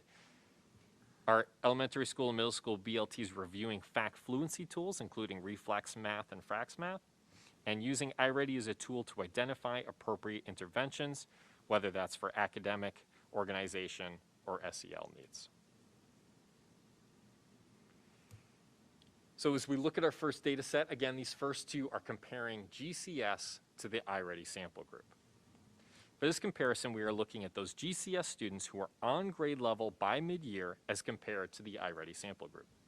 Our goal is for the blue to be higher than the red, which we see occurring by 7th grade and continuing through middle school. Starting in 5th grade, we notice the gap decreasing, which continues to trend in a positive direction through 6th grade. GCS students catch up, and we want to recognize that we achieve better than the sample group through those grades. We notice that we need to find ways to flatten the curve leading up to those middle school years. In this next slide, we're looking at how GCS compares to the Iready sample group. I'm sorry to interrupt. No, it's okay.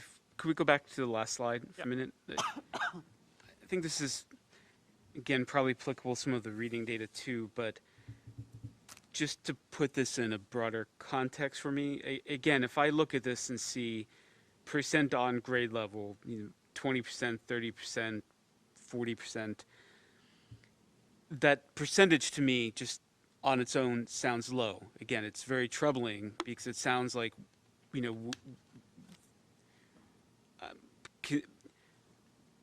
it sounds like a troubling number that we're not doing well at getting more students on grade level.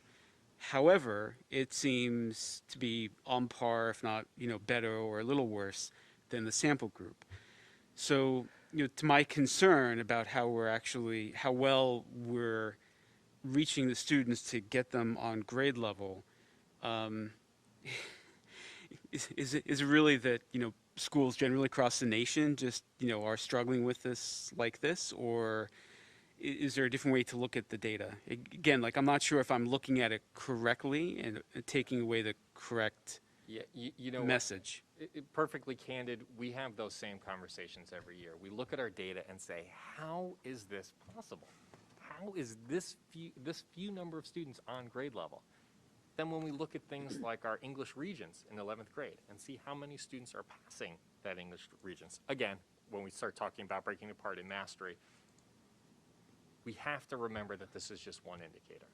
And it's tough to do that because we do put a lot of weight on this, because it helps inform us of so many things. And it's easy to administer, and it's easy to get data. We do rely on this specifically for at-risk students and looking to provide at-risk student supports. Beyond that, it does give us a little bit of a temperature check about how grade levels are doing and informing other things. Well, let's look at those classroom averages. Let's look at our scope and sequence documents. Let's look at all of these other things that might shed some light on why this is occurring. But we have those conversations every year. And then when we see Iready results, we ask the same question. This is true of every kid in those 49 states and DC. It's tough, but it puts us in check of saying this is one data point. This is not telling us how our kids are. This is not telling us how GCS is doing. This is how Iready, the information we're getting from Iready. And it's also tough because in this presentation, it's mostly Iready, so, I get that. But I think, Dan, it's a concern because there are longitudinal studies that show students who are below proficiency in the 4th grade remain below proficiency in the 11th or let's see, 4, 8, and 12 in the 12th grade. Or even 8th grade. So it's of concern. Yeah. And I'll just leave it at that. It definitely is. And we do look at this, and like I said before, we do put weight into this. And we do make sure that this is impacting those building SSEPs, our DSIP, and that we're taking this information and making sure that we're having clear implications. So what are we doing about it? And that's when we're talking about some of those fact fluency tools. We're starting to implement things like reflex math across the elementary school, looking to expand that into the middle school and saying, Now we're seeing some growth. Now we're seeing some success.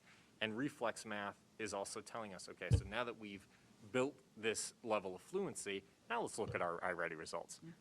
Now, how is this piece impacting this other piece, and seeing how all of these different tools work together? So for this second slide, which I think is, yeah, that one, we're looking at GCS students who are on grade level by mid-year as compared to the sample group. Our goal is for the blue to be higher than the red.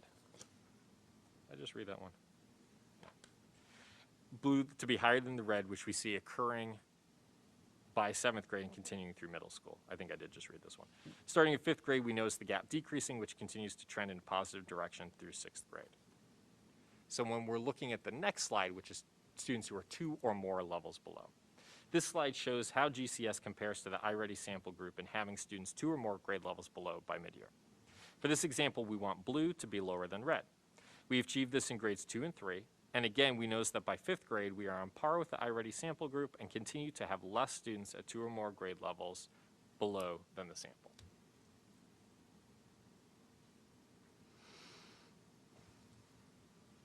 As we begin to look at just our GCS data, we understood that due to our changes to instruction during COVID and emergency learning, students would struggle more with math than with reading. With that in mind, these next 2 slides look at the percentage of students who are on grade level at the start and then by the middle of the school year. This chart is our start of the year comparison. As we analyzed this chart, we looked for how specific cohorts performed as they progressed through the grades. For instance, the red line for 2nd grade is the same cohort as the yellow line of 3rd graders. So we follow this line of review. We found that student percentages for being on grade level at the start of the year, 5 cohorts showed a decrease, while only 1 showed an increase. As we move to the mid-year comparison, we again looked at how specific cohorts performed as they progressed through the grades. In the majority of grades by mid-year, cohorts were able to demonstrate increased or similar on-grade level learning when compared to the previous year. 3 cohorts showed an increase, 1 cohort showed a decrease, and 2 cohorts showed no significant change. We did see that the percentage of students on grade level increased from the start of the year as we helped students recover by the middle of the year.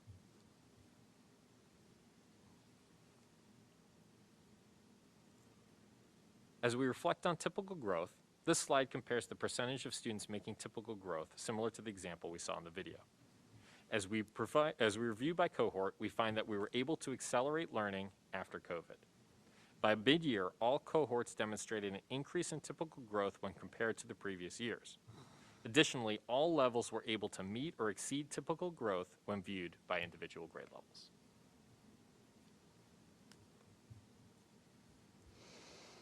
Our final assessment slides show an example of the requested information regarding student percentages of being on grade level based on different domains. This first slide provides an example from the elementary level.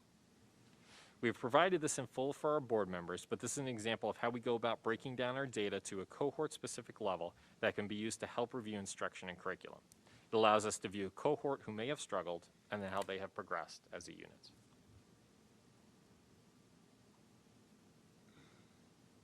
The next slide provides a similar example from the middle school level. As anticipated, unfinished learning is less for students in grades 6 through 8. Dan, going back to the previous slide, in the earlier grades, is one domain more important than another? Just the way that, let's say with reading, you can break it down by decoding and language comprehension. So in kind of looking at this, particularly at the younger grades, I don't think of algebraic thinking for 3rd graders.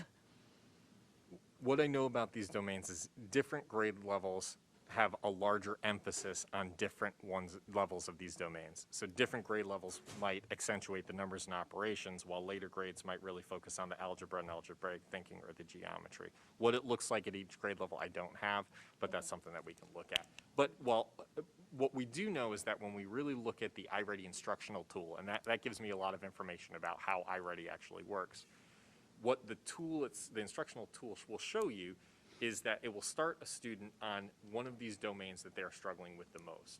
Once it pulls that domain up to a point where there's another domain that is lower, it will switch a student over to that domain.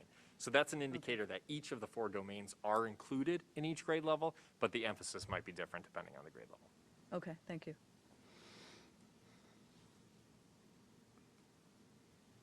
Are there any other math assessment or reading assessment questions before we look at absenteeism?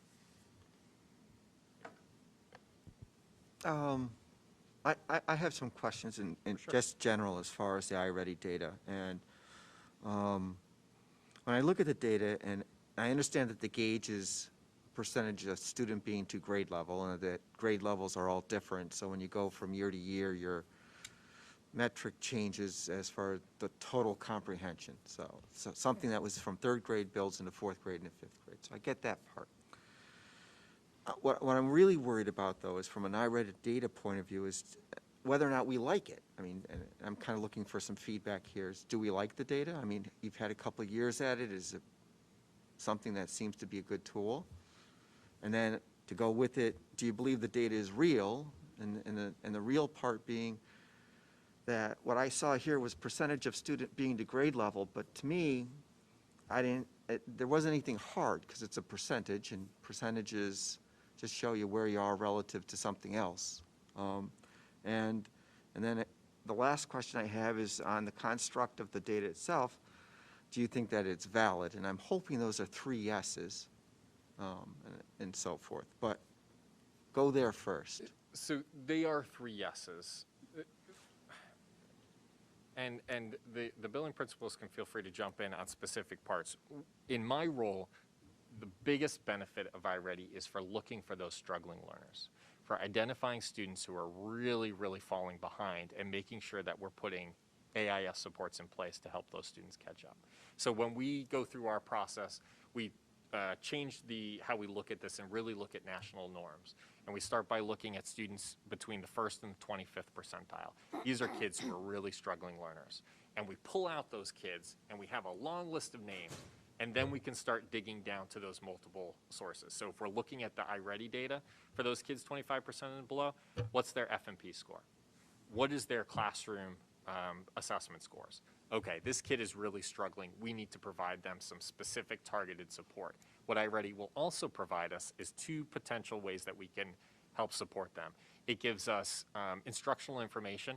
A kid that scored like this can do these things and struggle on these things. Here are some next steps your teacher should take. And not only does it tell us next steps, but it provides some PDF lesson examples that we can just print off and download and work directly with those students on those skills. So it does help us line up a student with an intervention that can help them. So that is a great piece that it has. We do sometimes find that those kids in that lowest 25 percentile, they just blew off this test. So we know that we also have to provide them some support. And that support might not be academic support, but that might be a little bit of social emotional support to say, hey, you're blowing things off. What's going on? What's going on in your life, and how can we help support you?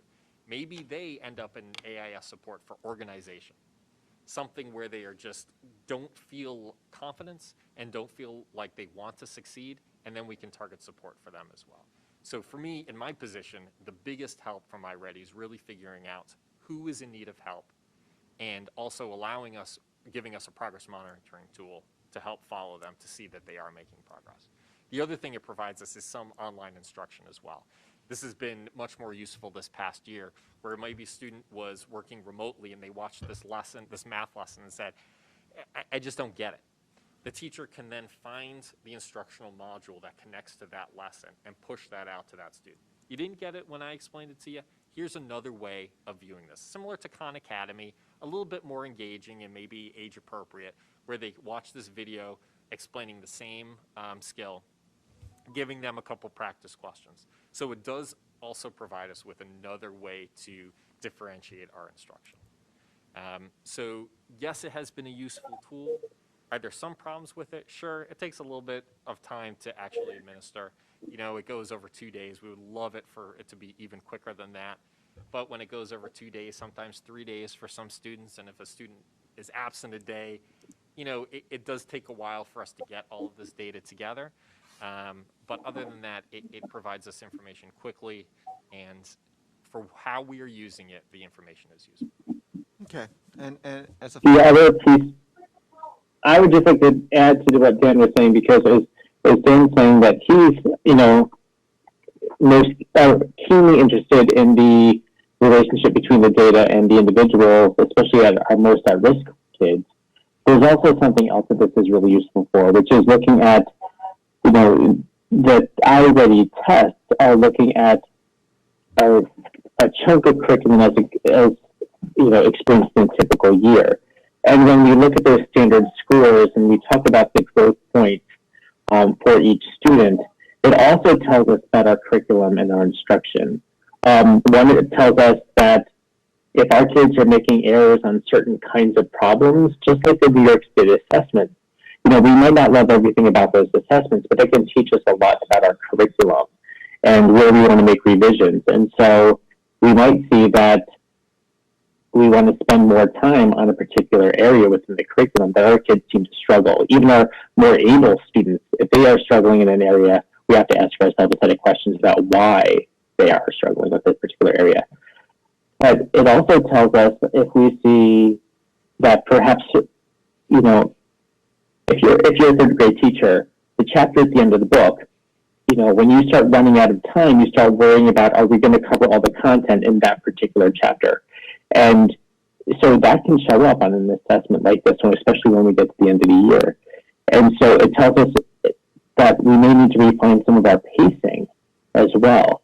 And so even the materials, and so that's a really helpful perspective on this. I just want to share that as well. That the Iready tells us not just about how individuals are doing, but it also tells us about our scope and sequence of instruction at each grade level. Thank you. And as a follow-on, in terms of the tool, I mean, right now we're seeing data that's being presented that's a percentage of students at grade level for the most part, as the metric. And even with the millions of other students, everyone is showing up, let's say, around 25-30% for at grade level for the intervals. Does the tool set the gauge so hard or so high of a bar that when they go and they look at it, that they're not giving you the, I guess, the big picture or the encompassing picture of where students are progressing?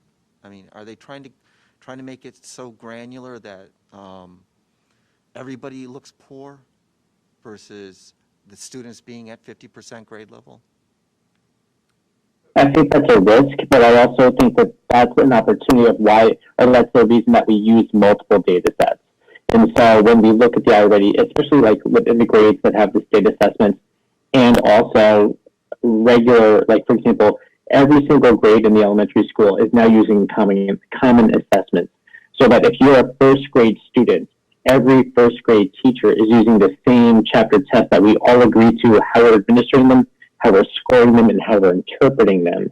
And so when we look at that and this and any state assessments as kids get older, it actually gives us a more robust picture of the kids, but also, again, not just the kids who are at risk, but all the kids in addition, the instructional program itself. Is that commonality available nationally? I mean, is the tool set up such that the teachers nationally could be giving the same tests in the same format so that just like the standardized testing done at a college level is being performed and we're not introducing a variable of teacher in the locale? If I'm understanding your question correctly, Iready is the closest measure for that. Our chapter tests and even the state assessments would vary tremendously as you go place to place. Iready does sell a curriculum that goes along with it, math textbooks. So if everyone, for instance, were to use Iready and those math textbooks in the same sequence, in the same order, it could sync everybody up so that we could really kind of compare those and remove, but we would still have those variables. And student experience is a massive variable, especially in a rural district. Right. You know, what our students in this district are experiencing is so diverse. And that plays a huge factor, not only in Iready tests, but our state assessment results. All right, thank you. Dan, I have one more question. Is it possible you could provide Me or us, list of the closest schools that also use Iready. Yes. That's it. Thank you. Approximately how much time is spent, classroom time is spent on iReady assessment? So it's 3 times a year. We ask, our goal is that it takes between 30 and 40 minutes. Each time, correct. So on the low end, 90 minutes. Our advanced learners take a long time. Not only do the questions get harder, they do not want to get a question wrong. So they will sit and stare at a question where they are 92% done and not get to 100% because they don't want to get that question wrong. So it can vary from half an hour to an hour. If it's a very slow working student, sometimes we say after 40 minutes, this is not beneficial for you to sit with me anymore. We have classroom assessments, we have F&P, we have lots of other ways to figure out if you need some additional support if you're on target. So there are certainly some students that we say, this is just not for you. And we're going to use our other data points to see how you're doing. Okay, shifting gears to chronic absenteeism. Just want to start with a really quick overview as a reminder of what chronic absenteeism and how it's defined. Chronic absenteeism measures the percentage of students who miss 10% or more days of school for any reason. For a full school year, this is equivalent to 18 or more days.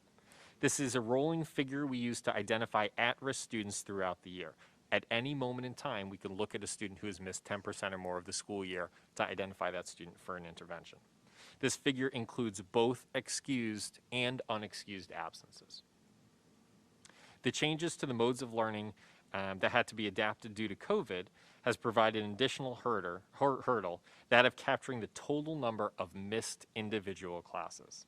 This data is reviewed on an individual basis when concerns are raised by teachers or counselors. Again, a quick summary of our findings. The strengths, our average daily attendance remains above 90%. At the middle school and high school level, students who are on quarantine or sick can still attend class. Middle school chronic absenteeism percentage remains below the target set by ESSA. High school chronic absenteeism percentage is on target as set by ESSA. At the middle school and high school level, if a student has a barrier to getting to school, they can still attend remotely. Mentoring intervention district results are inconsistent, but based on NCRN data, is an intervention we can use moving forward. The challenges that we faced, individual course absences have increased. Students who are out for valid reasons still count towards chronic absenteeism rates. The elementary school is above the chronic absenteeism percentage target set by ESSA.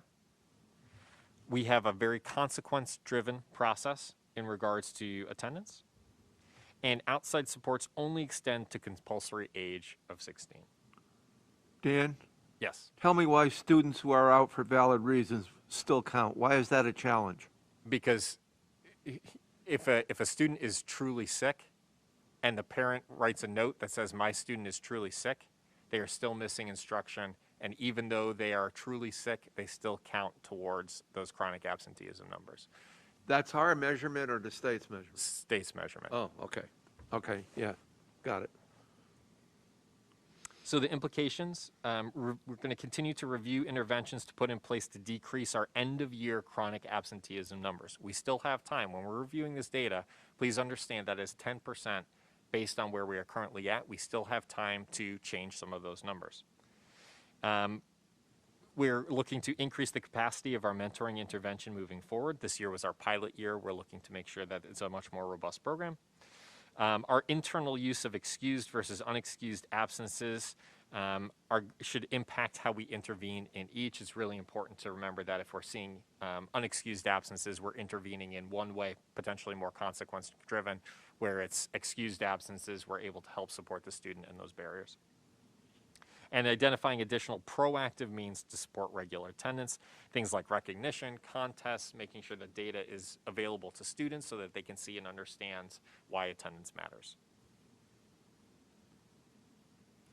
This first slide is looking at our daily average attendance. Prior to ESSA, our focus was on our average daily attendance. This is how many students on average are in attendance on any given school day. As you can see, through COVID, we have remained above a 90% daily attendance rate and have even shown an increase at the middle school level.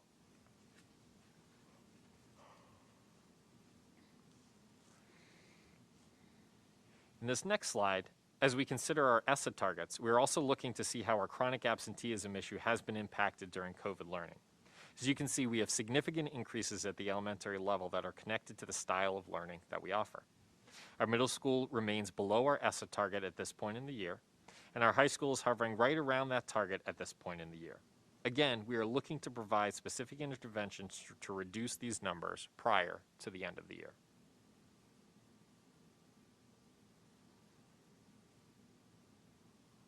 As with the normal year, we continue to utilize our attendance process that we have developed with our Greene County partners. This process is in collaboration with other Greene County schools as well as our Greene County District Attorney. As long as we go through and follow and document this process, those outside resources are willing to help support us if we need that extra additional nudge to get a student here.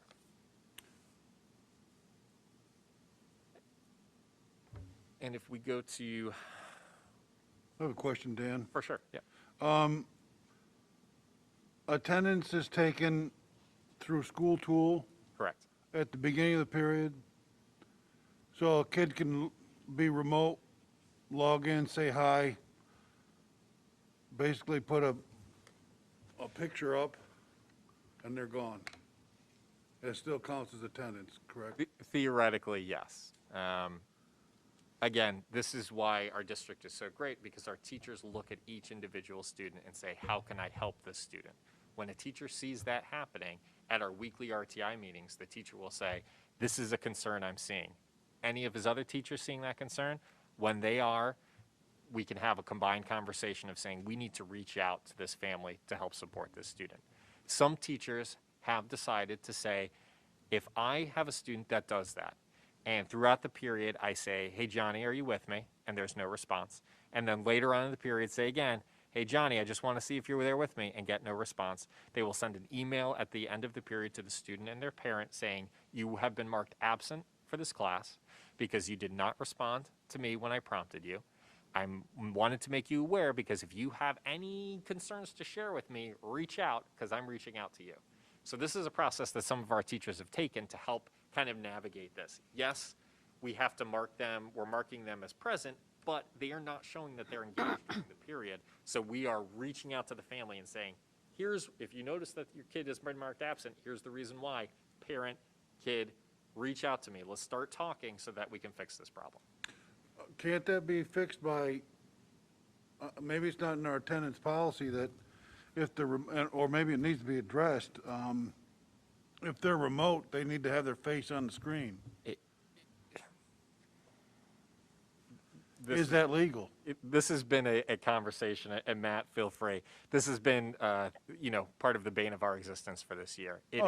It is acknowledging that there are real valid technology concerns out there where a kid cannot have their picture on to be able to speak, to be able to watch the class. There are kids with real valid tech concerns.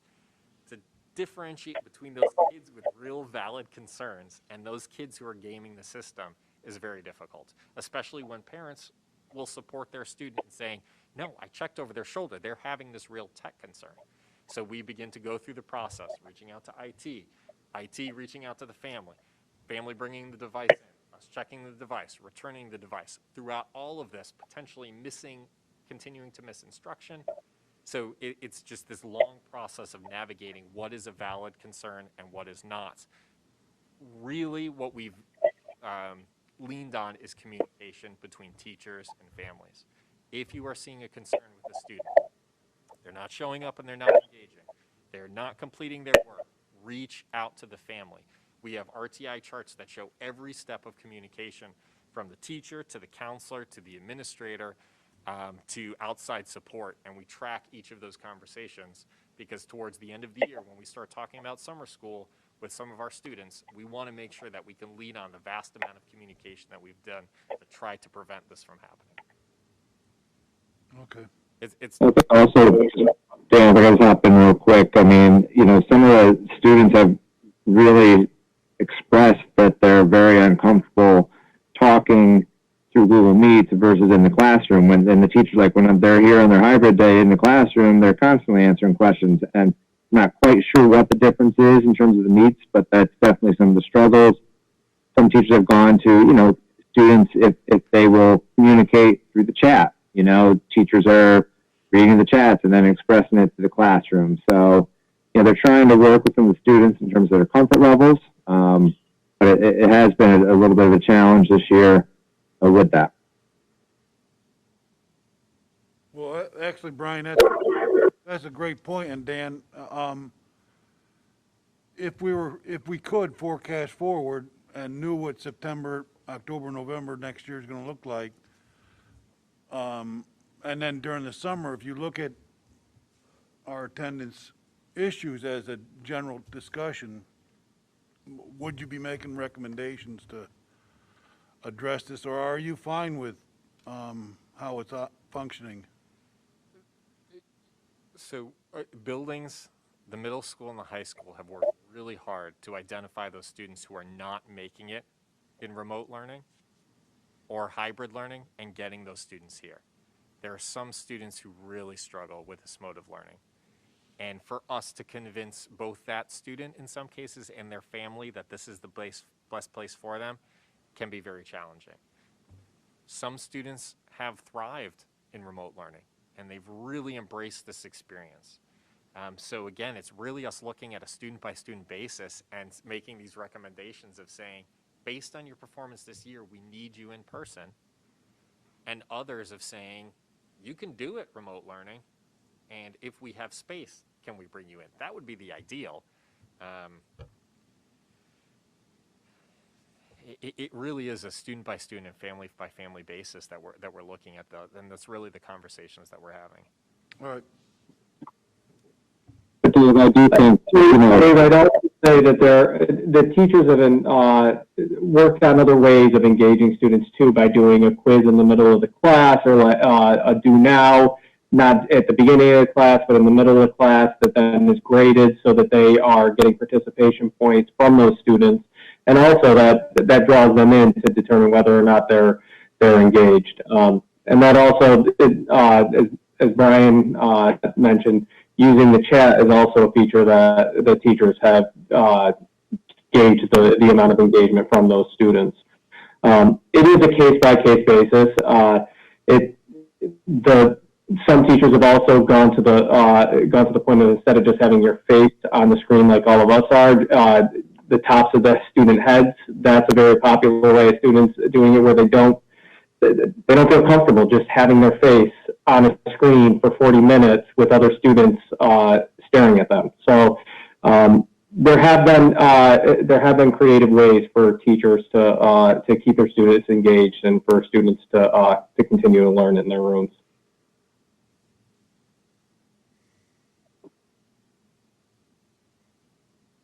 I also think, Dave, just real quick to kind of wrap it up a little bit, that we do, need to listen to the students a little bit again in June, try to hear them, kind of see where we're at in the next month or two, and also hear from the teachers to see if there's something we can do a little bit different for the fall if we are in some sort of hybrid situation. Come to some more of a compromise that, the students are comfortable with, and then also listening, potentially just, doing some sort of survey with parents who might be able to support why their kids aren't maybe always putting their camera on too, so that, can we improve upon it for next year if we have to be in the spot like this?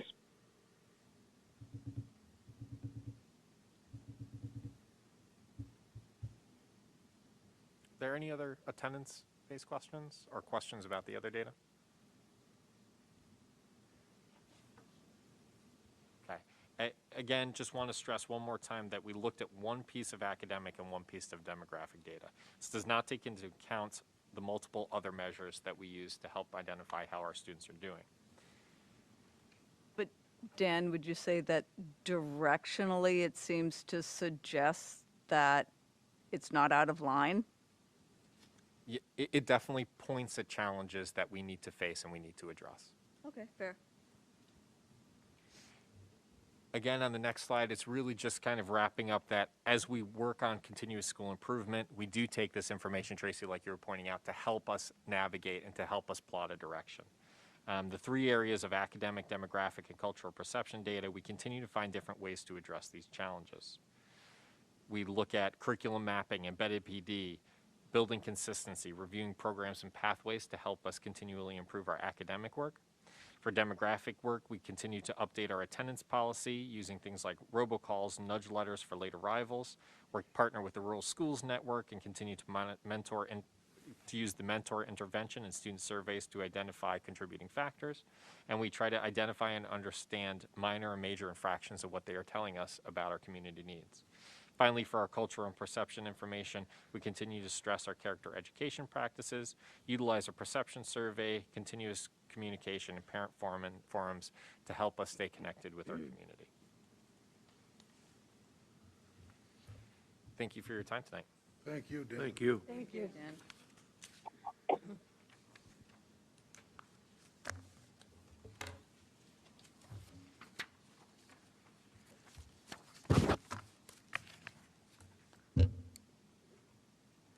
Okay, I need a motion to approve the minutes from the budget meeting of March 8th and the workshop of March 29th. Tracy and Duncan. Any discussion? All in favor? Aye. I need a motion to approve the finance reports for the month ending March 31st. Dave and Duncan. Discussion? I only have one question, Pat. Janet can probably answer this. On your budget transfers for March, number 7, I guess you just got to explain that to me.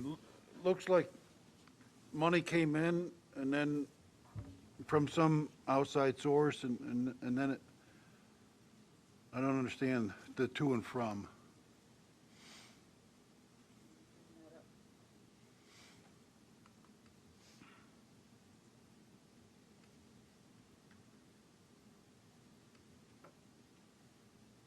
The money that we receive from the pilot, when a pilot becomes mechanically operational. Right. And we receive that education Right. contribution money. And then that money we are saving to use as. So we had previously put it in the trust and agency account, and we were going to use it for STEM purposes and for other things.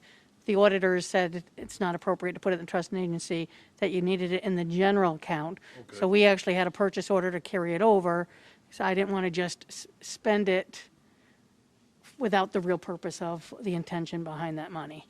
So what Janet has done now is we've just gotten a payment for that, so she has set that aside on that exact purchase order.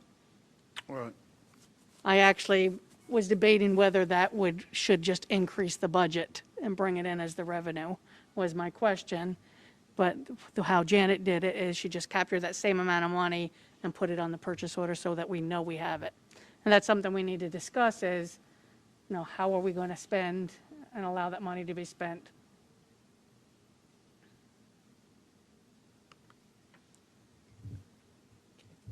Does everyone remember what the educational, because I forget with your other question, when the solar pilots were created, and I did talk with Chris Honeywell, and he's happy to come and meet with the board, is the straight pilot on the tax cap, really, it's a wash.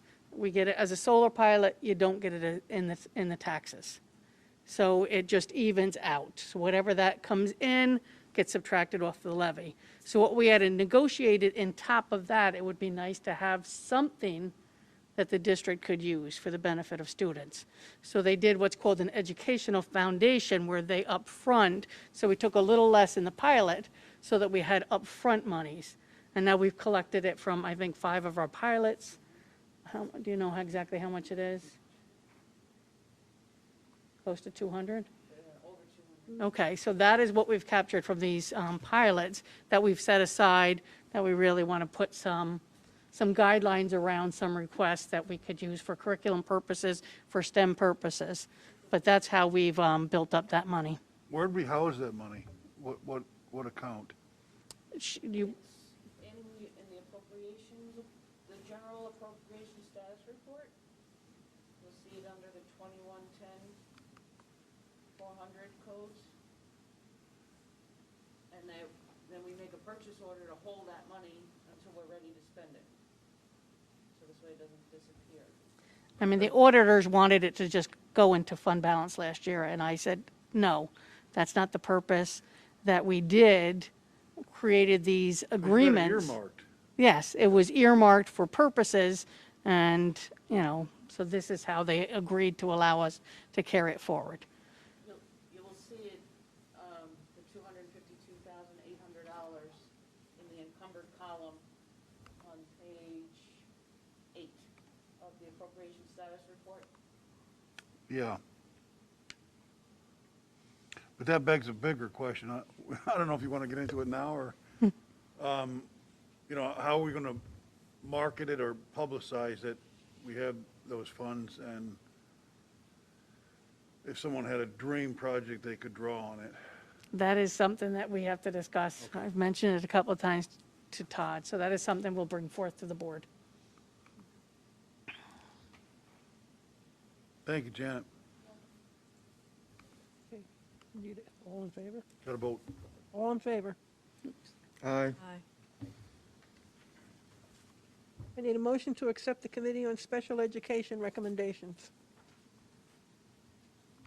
Jay, Eric? Any questions? All in favor? Aye. Well, we're going to approve the personnel agenda first, and then you can. Yep. Okay. I need a motion to approve the personnel agenda. Okay, so Eric and Steve. Any discussion? So everybody does understand that I added this item that I handed out to you, the MOA? It is correct on the computer. Okay, thank you. All in favor? Aye.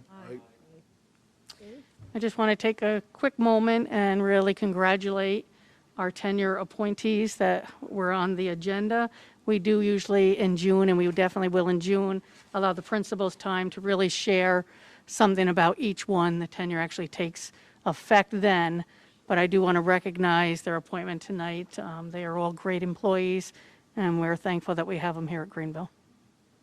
And congratulations to all. I need a motion to adopt the 21-22 proposed school budget. Eric, Tracy? Don't all jump at once.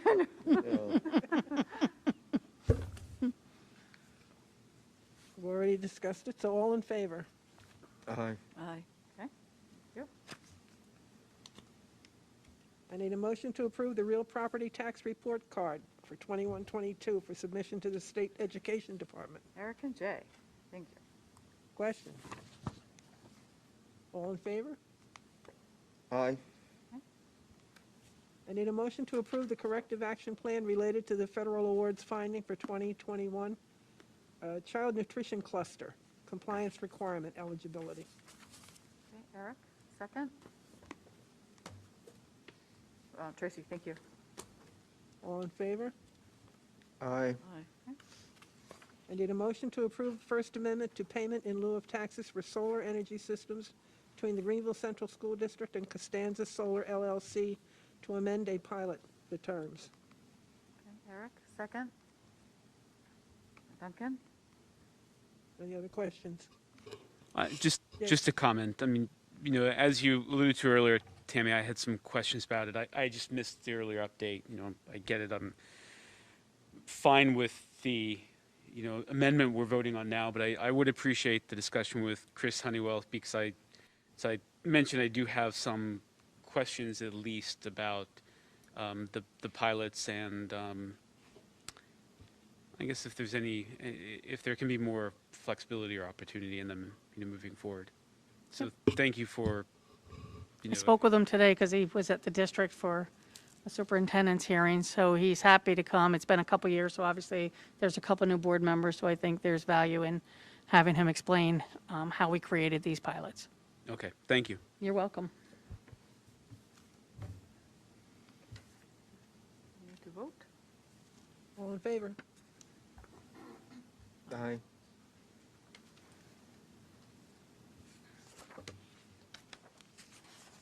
I need a motion to approve the cooperative purchasing resolution between Greenville Central School District and Delaware, Shenango, Madison, Otsego, BOCES for 2021, and a motion to approve cafeteria supplies and food bid resolution between Greenville Central School and Delaware, Shenango, Madison, Otsego, BOCES, and a motion to approve the generic resolution between the Greenville Central School District and Delaware, Shenango, Madison, Otsego, BOCES for 21-22.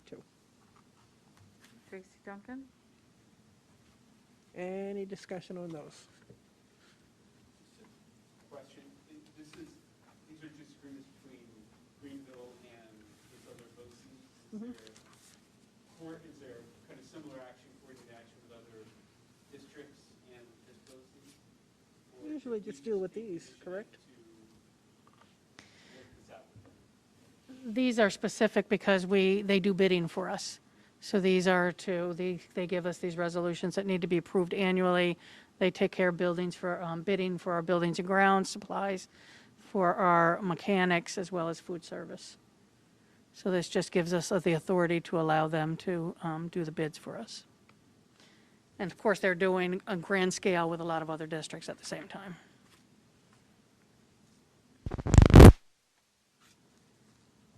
Okay, do we need a vote? We need to vote, yeah. All in favor?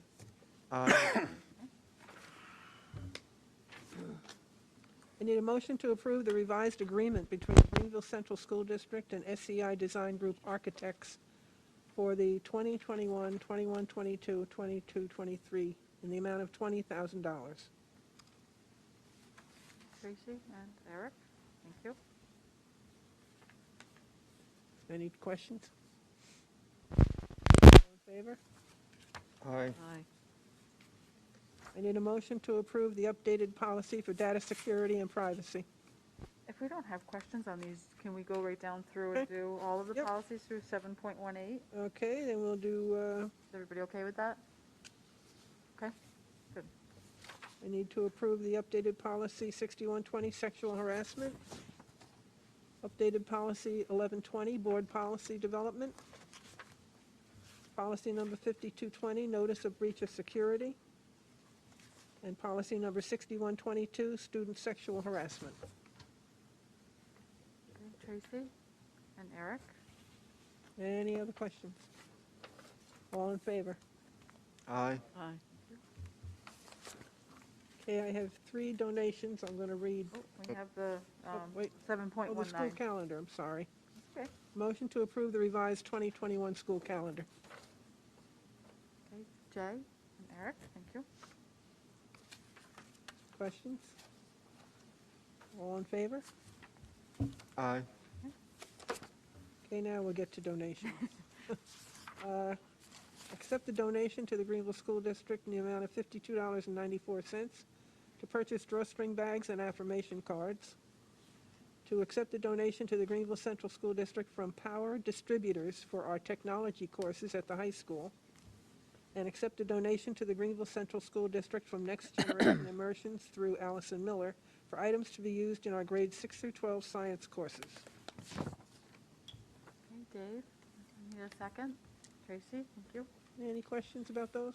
I just had a quick question. Is there a monetary value above a certain amount in order to accept a donation?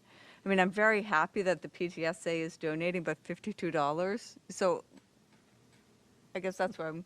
I think this gives them recognition, and they get a thank you from the district through the clerk. Acknowledgement. Okay. Yep. So it's not driven by a certain dollar No, amount? we Okay. just do anything that we accept a donation. Right. And we greatly appreciate the Right. donation. Yes, always.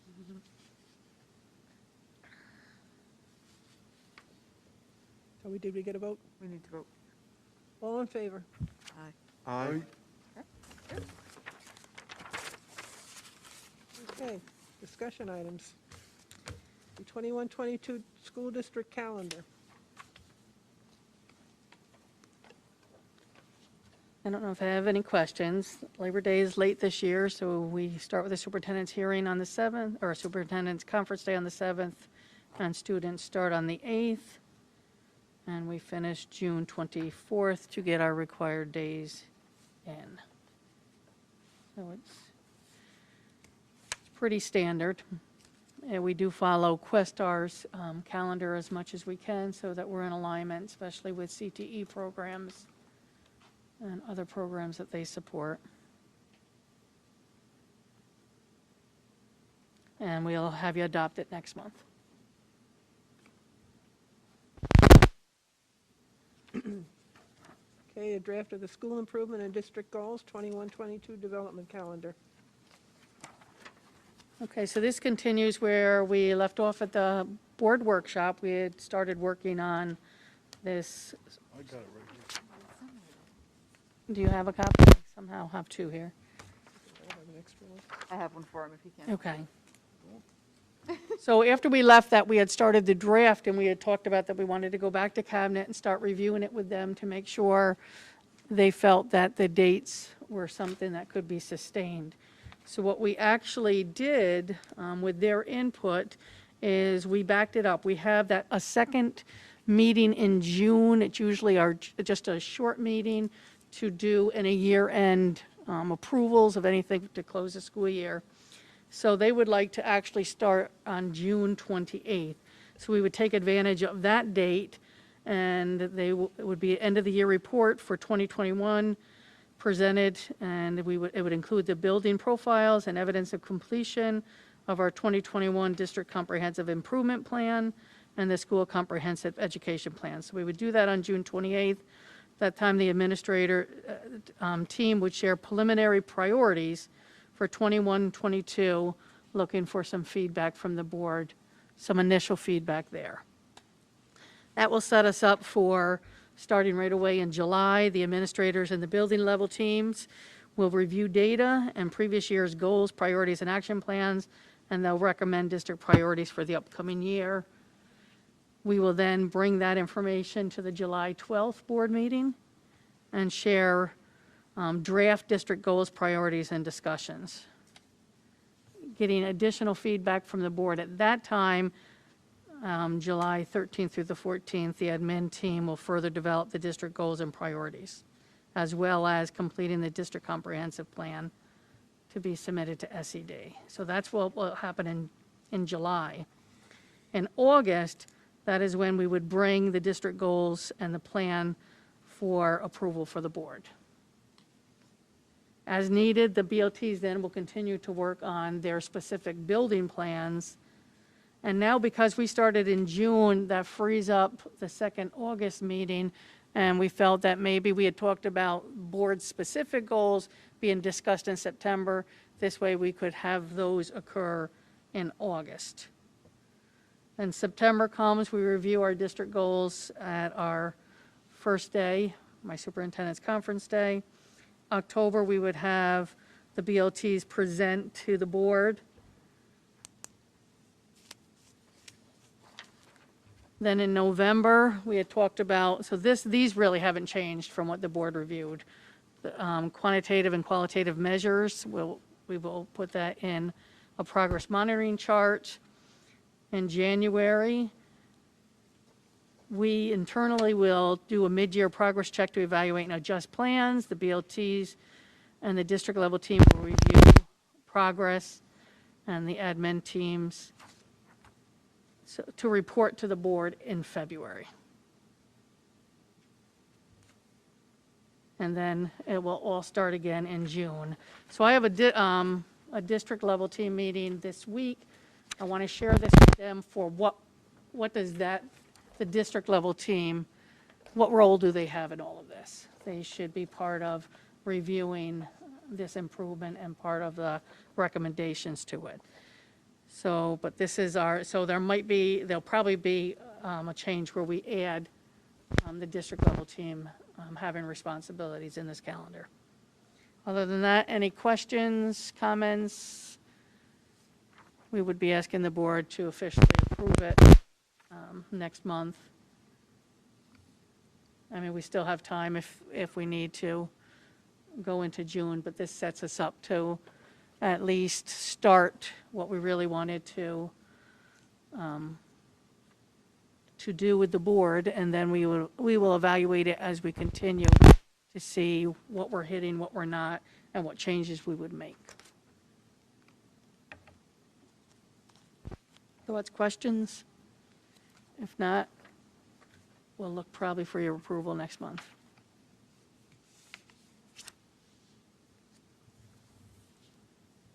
Okay, reminders, the Questar 3 annual meeting is April 14th.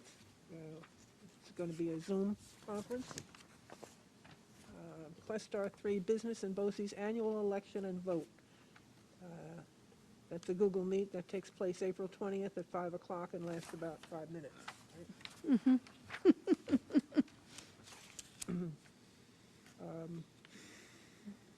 The annual budget vote and election, that will be May 18th. The hearing is May 4th. Voter registration's May 5th. April 19th is the nominating petitions for board candidacy are due by 5 o'clock. June 14th is a business meeting. Questar 3 will join our meeting to present virtually on general updates along with a very exciting announcement on a special program starting soon. Topics of interest are also welcome. Duncan has a question. Yes, Duncan? The April 20th meeting, Yes. when you say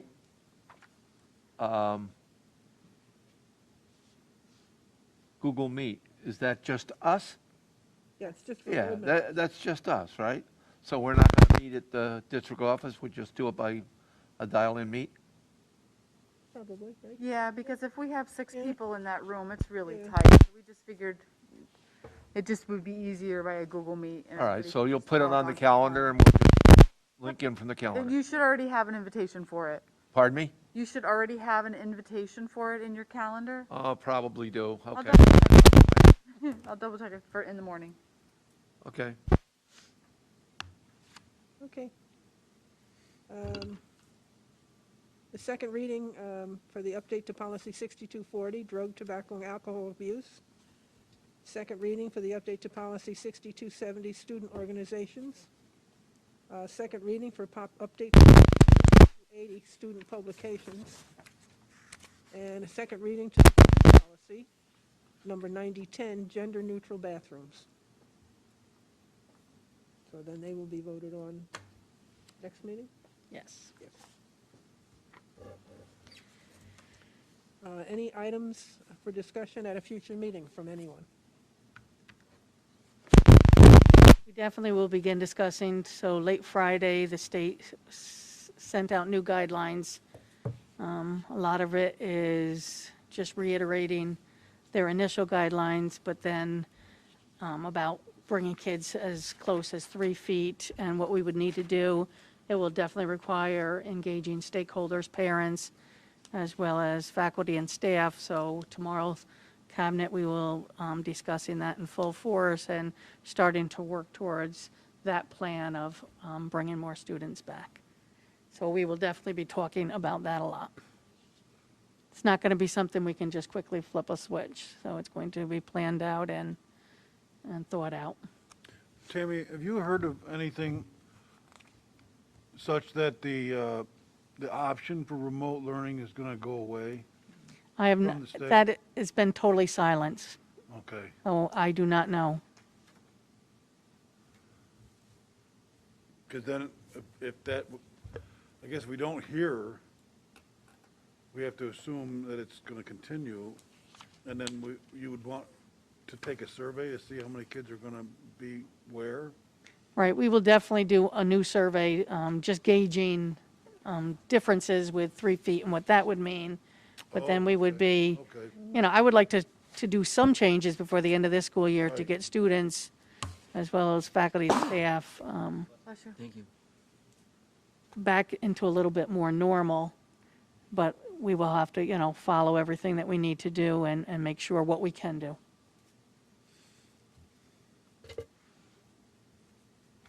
We don't have nice little cohorts at the middle high school. Right. So that is one area to look at. some good things real quick is PE is now 6 feet as well as music. So that could be, something better for those classes. So again, a lot more to still read and learn, but I know that we will be discussing that at our next meeting. Question about monies that were raised to honor Mr. Franz. Yes. Have we gotten anywhere? It goes into, I keep meaning to ask Daphne. I have not, I reached out and I haven't heard anything. who'd you reach out to? Kate, Kate? I emailed her, yep. Who'd you reach out for? Because I was going to reach out to her, we had talked about it after, or during the meeting. I was going to reach out to her by email. about the bench, right? Well, if that's what's been decided on, I've heard nothing, and if Daphne, I apologize if she's missed it, but Catherine Arell, Yep, at gmail.com. well, I'll check when I get home, so. I'll reach out again this Are you week. gonna do, how do you want to deal with that? You wanna do a presentation? Just have her send a check and, Well, I would like do to it like we did the $52.64 or whatever it was? What do you want to do? Well, I would like to talk with her to see, we have Okay, a she'll couple be in touch, samples. Okay? Yes. And maybe we can do something at the next board meeting, or, Yeah, sure. okay? And I'm sorry, I was asked to find out, and somehow that email got missed. When did you send it? March 16th. March 16th? Yep. Right Send it after right our away, last right after meeting. the board meeting. We should have followed up more. Okay, all right, I'll find out. You'll hear from her hopefully tomorrow. I'll Right. reach out again. I'll see her tonight, you don't have to.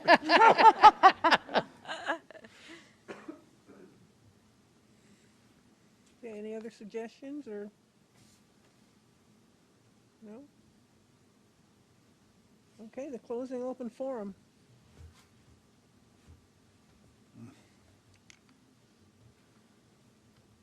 Okay, we have Liz Britton. Go ahead, Liz. Hi, I just have a question. I didn't quite hear, couldn't really understand the explanation of the superintendent's raise last year, how it was not on the official budget but should have been. Can you please re-explain that? Yes, I can. Let me get my paper back up. Make sure it was on the budget, it was just in the wrong spot. So the superintendent's salary on the 2021 budget, it started out with an increase, an estimated increase. But then when the salary was not increased, when we approved the budget last school year, that contract wasn't finalized. So the business official moved that estimated increase to a different line item on the budget. So, and then it made that line item. Oh, sorry. That line item on the budget to reflect the 1920 salary, which is what's showing now in the 2021 school year, which is incorrect. So there's a clerical error that happened. So in August, I wasn't aware of how the money was budgeted because it was my first year. So, and then I did a budget transfer to cover the 2.5% increase that was approved by the board for that salary. But and then when I do the 21-22 budget, that line item is like so way off that it's so incorrect because it started off with a 2-year-ago salary. So, and then we conferred, and I reversed that budget transfer that I made in August, and I corrected that salary line in the 2021 budget to match the actual 2.5% increase of the 1920 salary. Understand that? Okay, so now when I run the 21, 22, when I start comparing 2021 school year budget to the 21, 22 school year budget, now it reflects the actual amount that the superintendent's salary is. And then when I put in for the 21, 22, the estimated, I put an estimated 2.5% increase, because it's not completed yet. I'm not changing that because even though budget adoption is here, but that salary increase hasn't been signed off yet. But if there is going to be a salary increase, at least it's budgeted for it, for just in case, for the 21, 22 school year. Did that make sense? Hello? Are you asking me if it makes sense, or everyone else? No, I was asking you, since you asked the question. Okay, I'll have to listen to it again a couple of times, probably, to try to understand it. But thank you for re-explaining it. You're welcome. Okay, I don't have any emails.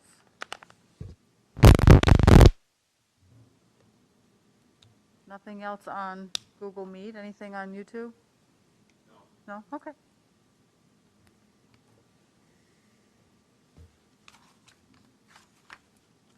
Okay. Then I need a motion to adjourn to executive session. Duncan? Eric? We will then return, but there will be no action taken. All in favor? Okay, thank you. Thank you, everyone. Good night, all. Night all.